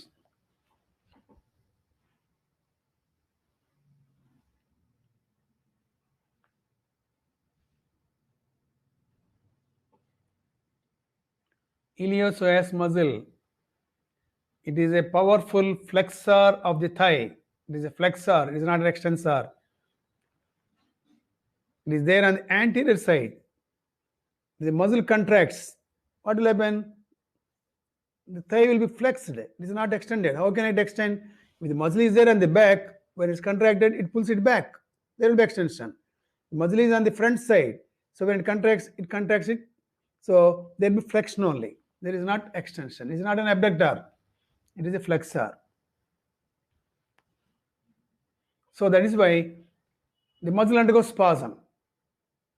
So patient will have pain on extension of the hip. So when you extend the hip, the muscle will be stretched. So the patient will get pain. This is called psoas sign.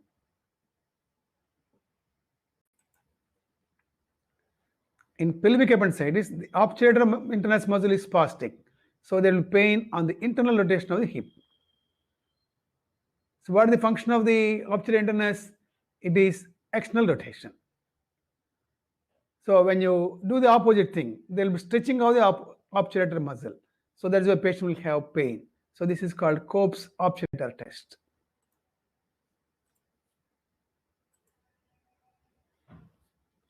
So the progressive symptoms will be like this. First, there will be pain in umbilical area shifting to right iliac fossa in 6 to 8 hours. After the pain, patient gets anorexia, nausea, and vomiting. Then the patient will get pyrexia. So this is the order in which symptoms of acute appendicitis develop. Initially, there is pain. Later, few hours later, patient gets nausea, vomiting. Still later, patient gets pyrexia. So if any alteration is there, then it may not be due to appendicitis. Now let us study about the clinical features of obstructive appendicitis. Obstructive, so there will be colicky pain. So the colicky pain, where it is first felt? It is felt in the umbilical region. So severe colicky pain in the umbilical region suddenly. So we think of intestinal obstruction. So sometimes both will be confused. The other features are same as that of catarrhal appendicitis, but progresses more rapidly to general peritonitis. That means the nausea, the vomiting, the guarding, psoas sign, obturator sign, everything will be there for obstructive appendicitis also. But in obstructive appendicitis, we have seen that it will take about 6 to 8 hours for the pain to migrate from umbilical region to right iliac fossa. But in obstructive appendicitis, it will be matter of minutes or hours. Within 1 hour or 2 hours, you will find that pain is shifted to the right iliac fossa. So there will be rapid progression of the features.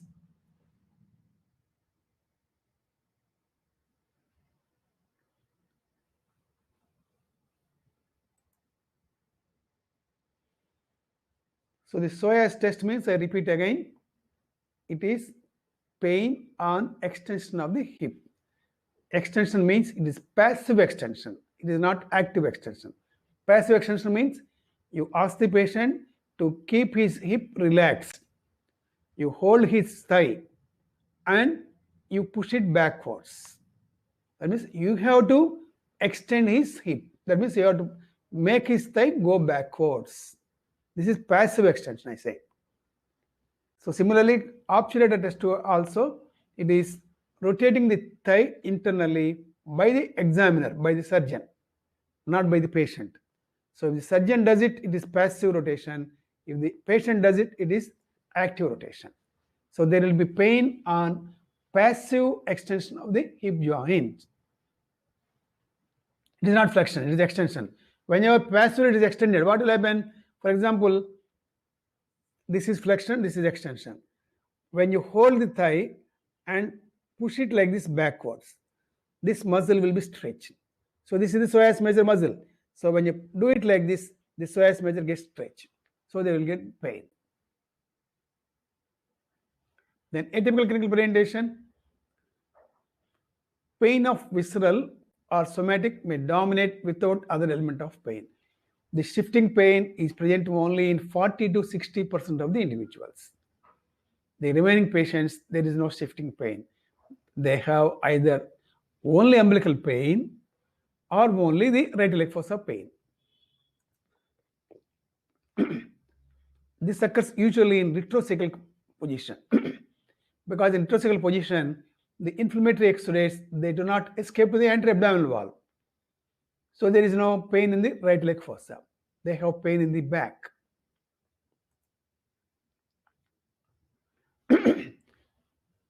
Then clinical presentation will vary according to the position. Retrocecal, localized pain and guarding in right leg fossa may be absent. There may be fixed flexion deformity of the hip and pain on extension of the hip. Sometimes there may be fixed flexion deformity. Usually, this is not seen in acute cases. This is seen mostly in the appendicular masses. So in the appendicular mass, I will describe about this fixed flexion deformity. I hope you know about testing the patient for fixed flexion deformity. Do you know what is fixed flexion deformity? You must have learned it in your orthopedics, TB hip joint. TB hip joint is one of the important questions for you in orthopedics. So there you must have learned about this particular topic, fixed flexion deformity. Do you know this or no?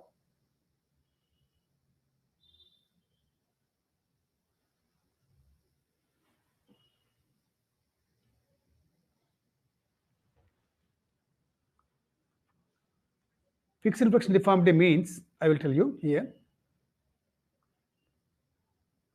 Actually, whenever the psoas major is spastic, it contracts. What it contracts means what will happen? There will be flexion of the thigh. So when you look at the patient, with the patient who is having psoas spasm, you expect him to have the leg should be like this. This is flexion deformity. But you will never see it like that. Though there is psoas spasm, you will not see the patient to lie on the bed with his thigh elevated like this. Why? Because the weight of the limb will drag it down to the table. So the thigh will be like this. So when the muscle is spastic, when thigh is in lifted position, because of the gravity, when it pulled it down, then what will happen?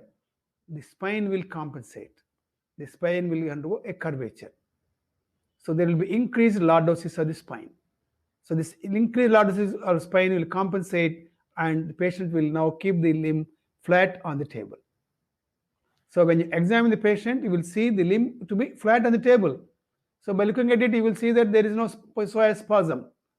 But before you think that, what you must see, you must place your hand behind the spine and see whether the gap is present or not. If a gap is there, that means there is lordosis of the spine.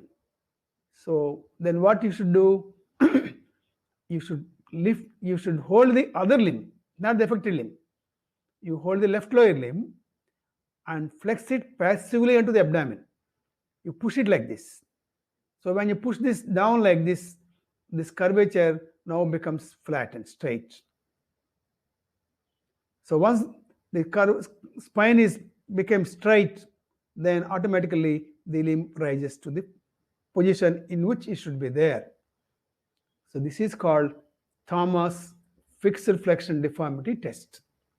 So this test is done to say whether the psoas major is contracted or not.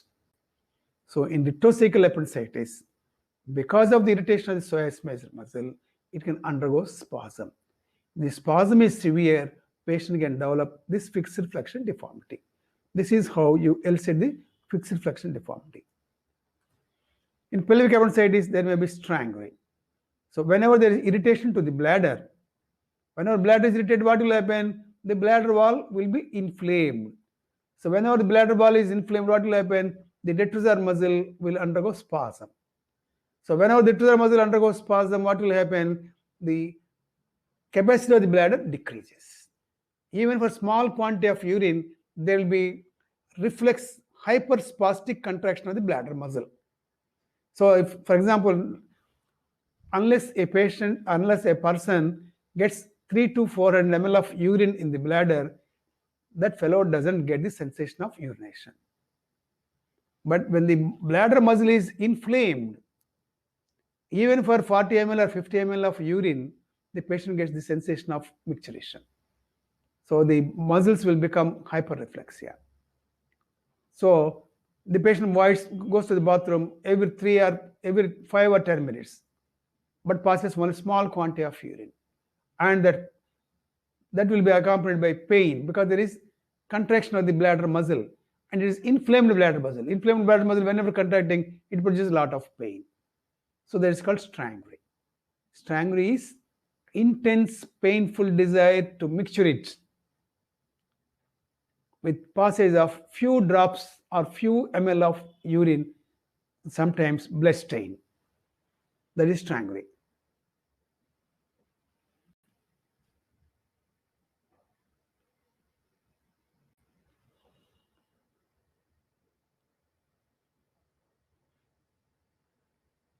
Okay, there is one more doubt from the students. Why the other limb looks longer in the upper image? Okay, there is shortening. Actually, this photograph is not a patient of appendicular mass. You can see here sinuses. These are sinuses around the hip. So it is a case of tuberculous arthritis of this hip with flexural flexion deformity and shortening of the limb. There is shortening of the limb. So why shortening of the limb occurs in tuberculosis of the hip? So you please read your orthopedics, you will understand. This is not related to the appendix. You are right, you have made a good observation that the normal limb is longer than the affected limb. So there is shortness of the affected limb.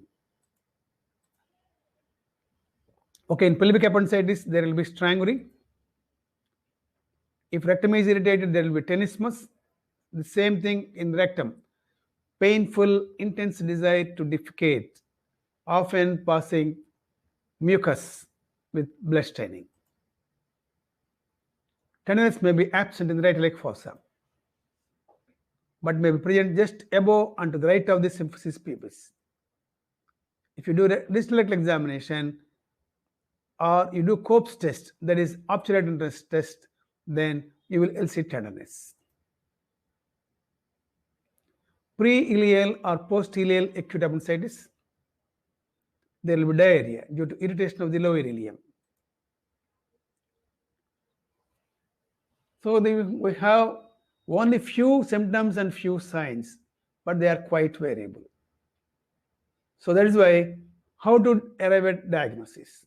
So there is a scoring method to arrive at diagnosis. That is called Alvarado scoring.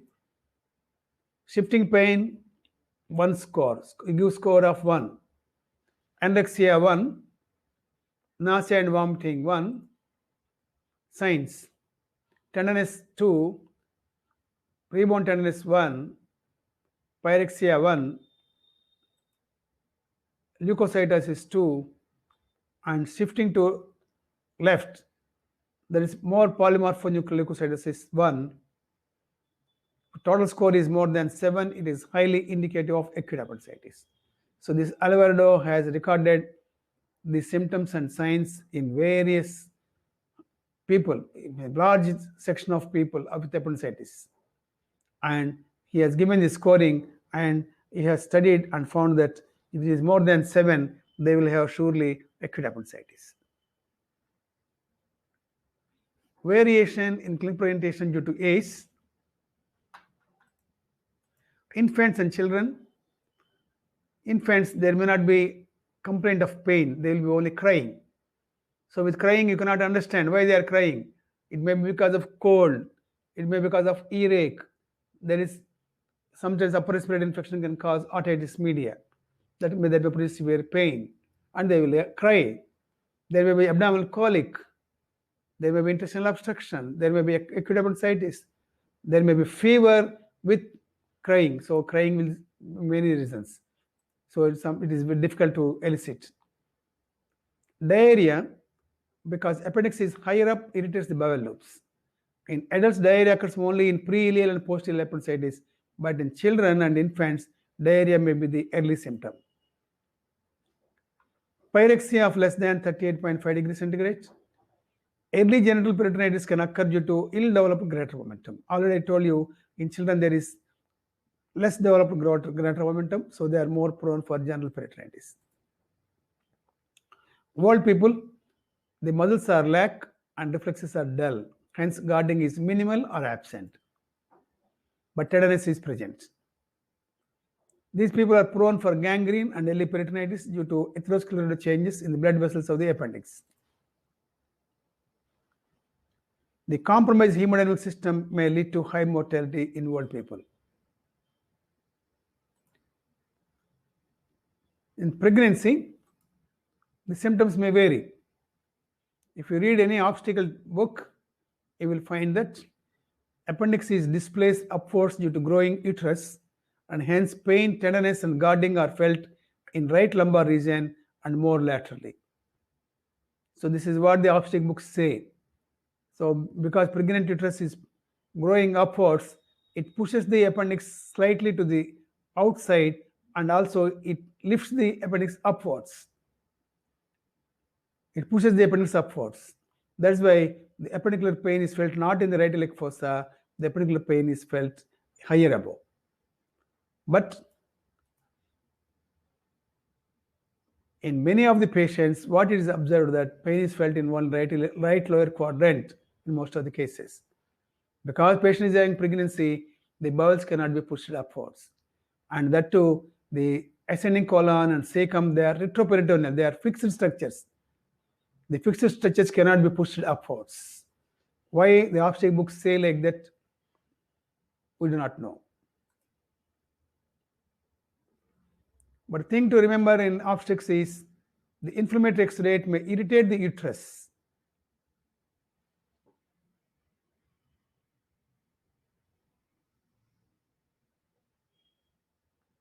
The inflammatory X rate may irritate the uterus and may cause miscarriage or preterm labor. The incidence is higher with the near-term and perforated appendicitis.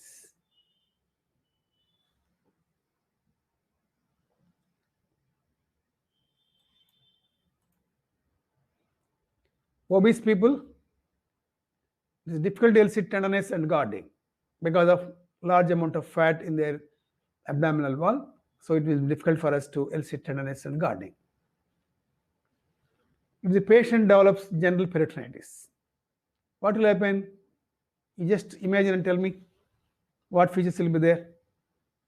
The inflammation is not confined to the right iliac fossa. It has spread to the rest of the peritoneal cavity. So how the patient's symptoms will be there, tell me.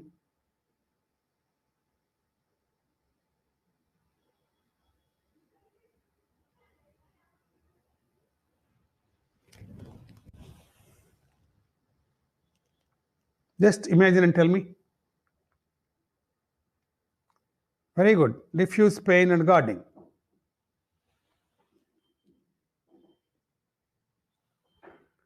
Whole abdomen becomes like bone rigidity.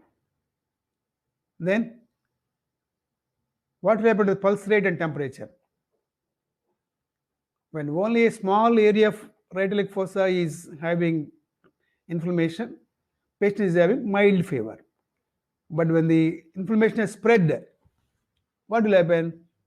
Fever also increases. There will be more tachycardia. Yes. So rising pulse rate and rising temperature. Pyrexia higher grade, profuse frequent vomitings, and contains bile and intestinal juices. Tachycardia more than 120 per minute.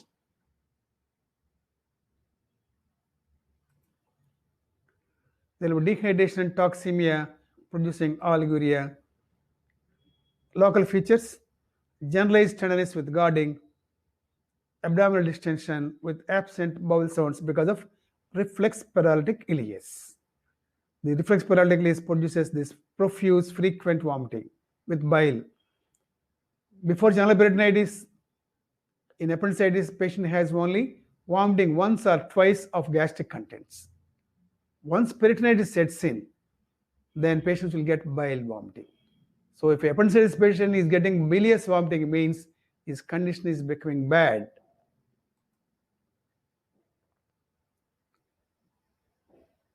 The differential diagnosis.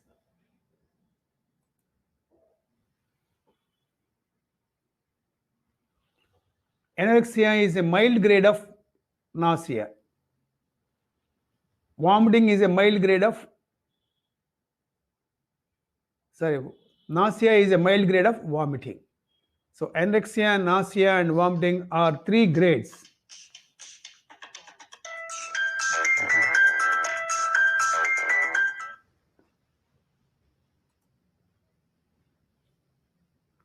So differential diagnosis.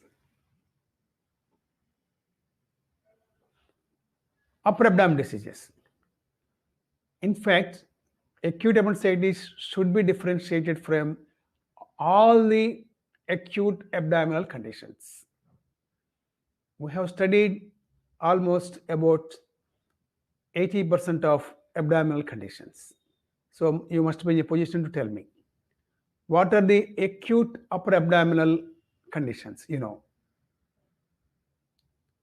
Upper abdominal diseases manifesting with acute pain.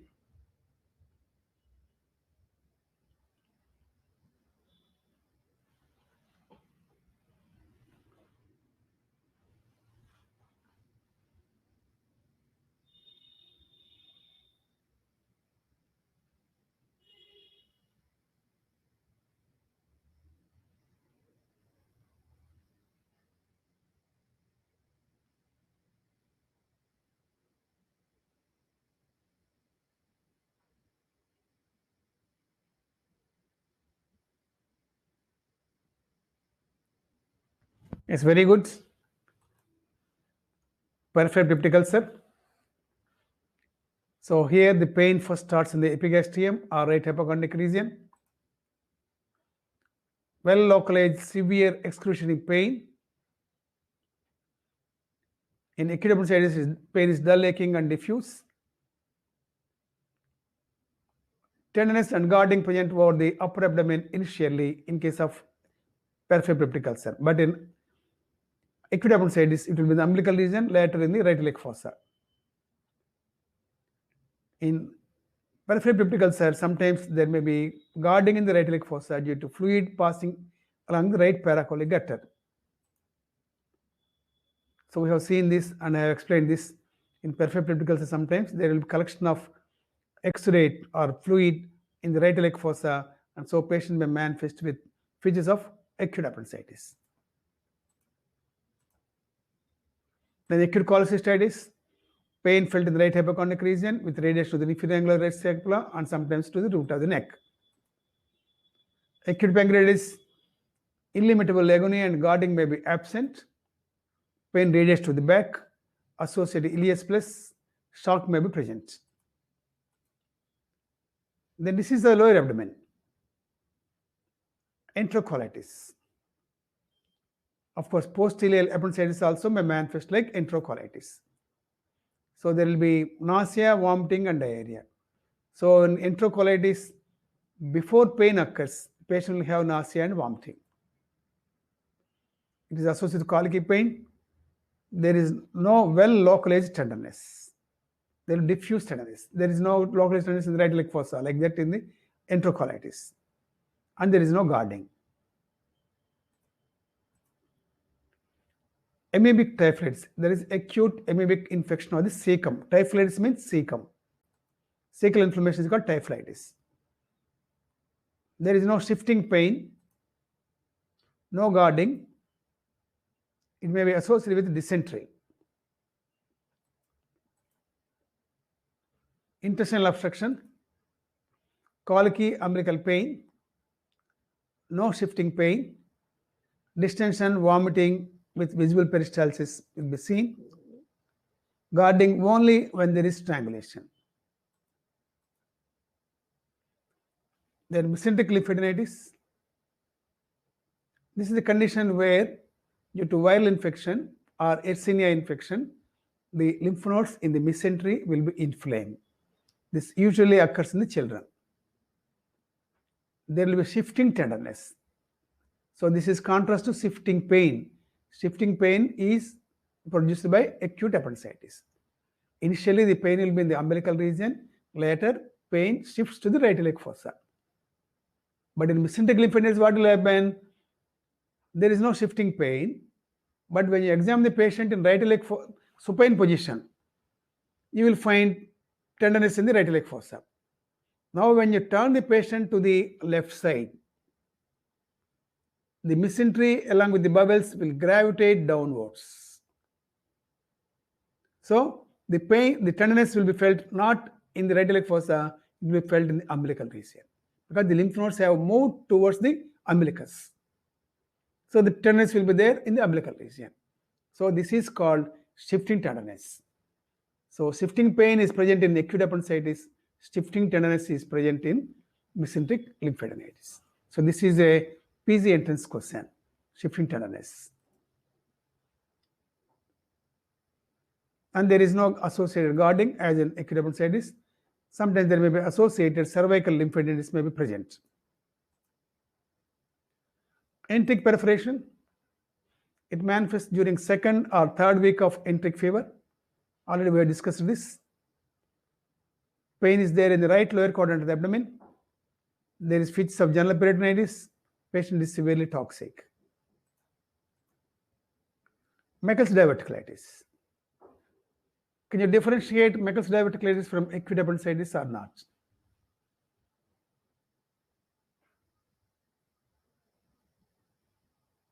Is there any special feature to diagnose Meckel's diverticulitis? Tell me.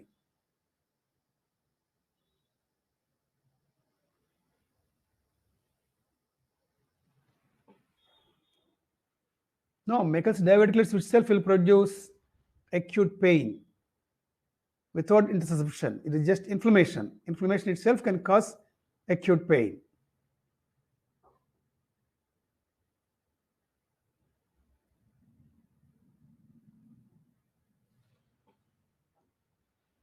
Because Meckel's diverticulum also is just like a diverticulum like appendix. It is also a midgut structure. So Meckel's diverticulitis also will produce pain in the umbilical region. Later, pain shifts to the right iliac fossa. On examination, there is same tenderness in the right iliac fossa with guarding in the right iliac fossa. So the symptoms of diverticulitis and appendicitis are the same. There is no difference. So clinically, it cannot be differentiated from acute appendicitis. But in some cases, in Meckel's diverticulitis, there may be maroon colored blood in the stools.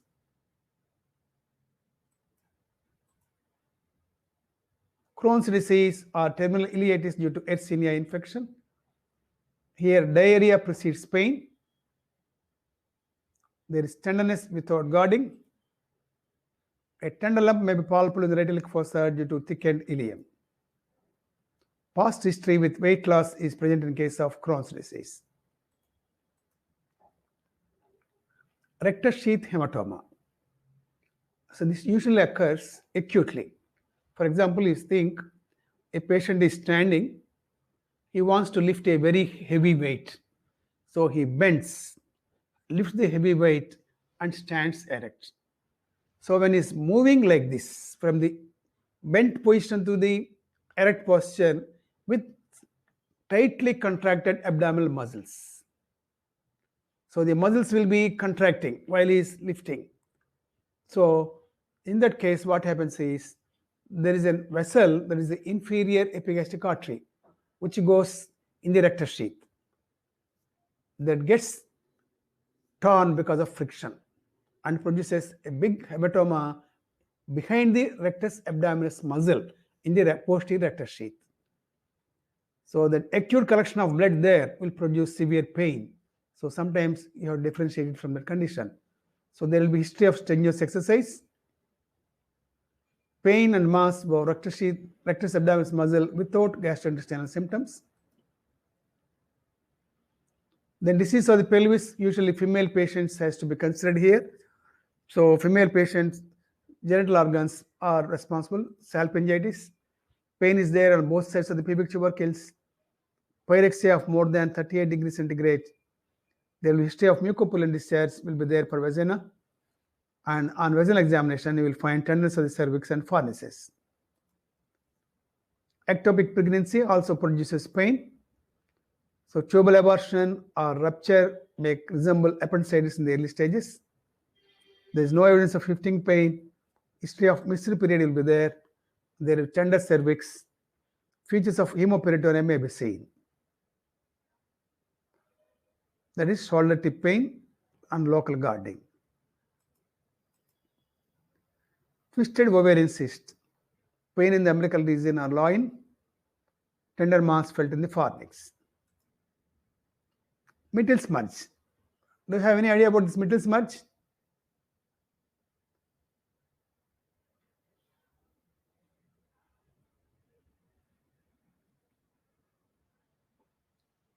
Yes, very good. It is acute ovulation pain. So on 14th to 16th day, in between, the patient may ovulate. So when the ovarian follicle ruptures and releases the ovum outside, so there will be some release of fluid. Sometimes there will be capsule is thick and tough.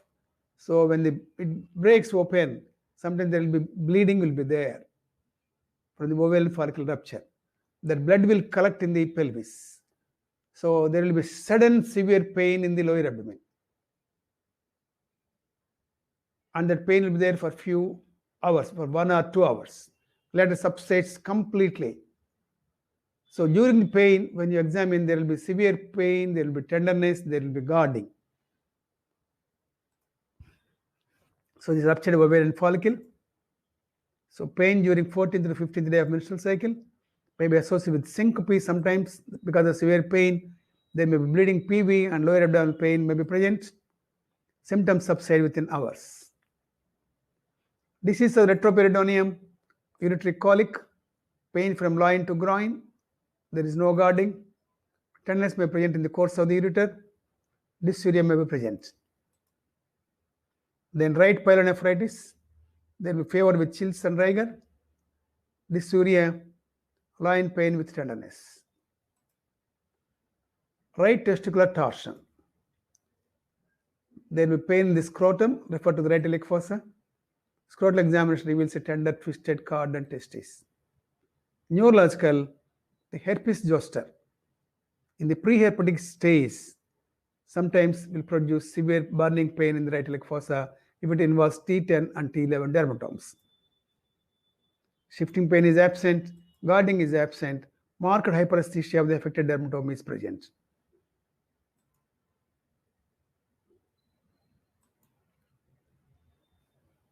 Of course, this is all the herpetic stages. In the preherpetic stage, when you examine, there is no finding except hyperesthesia. So especially in this region, if there is herpes zoster infection, so patient will complain of pain in the right iliac fossa. Acute radiculitis due to disease of the vertebral column like tuberculosis, disc prolapse, tumors of the vertebra, lumbar spondylosis, osteoporosis. Sometimes metabolic causes like porphyria crisis. It will produce abdominal and neurological symptoms with intermittent headaches of severe colicky pain in the lower abdomen, high colored urine turning deep orange when kept in sunlight, diabetic ketosis, diabetic crisis. Then purpura, there is Hennex colon purpura. This is a systemic vasculitis, which is autoimmune in nature. This produces a rash on extensor aspects with a normal bleeding time and platelets. So you will see this rash. So there will be vasculitis and there may be pain in the abdomen. So sometimes you will mistake this Hennex colon purpura to acute appendicitis. So this is about the differential diagnosis. So I will stop it here, and tomorrow let's continue this topic. Any doubts? Anyway, please read the differential diagnosis because we are covering almost all the emergency or acute abdominal conditions. So sometimes you will get an essay question. What are all the acute abdominal conditions? So you can write down the differential diagnosis of acute appendicitis. Any doubts, please? If you have no doubts, I will close this session.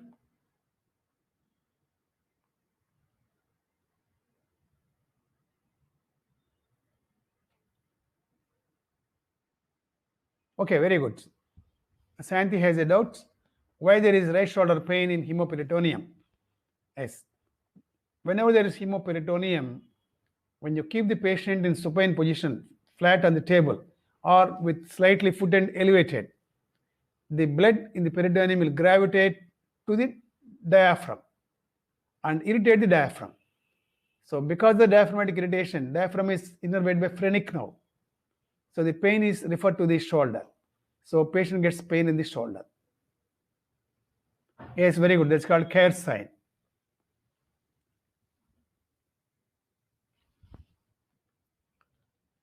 Any more doubts? Okay.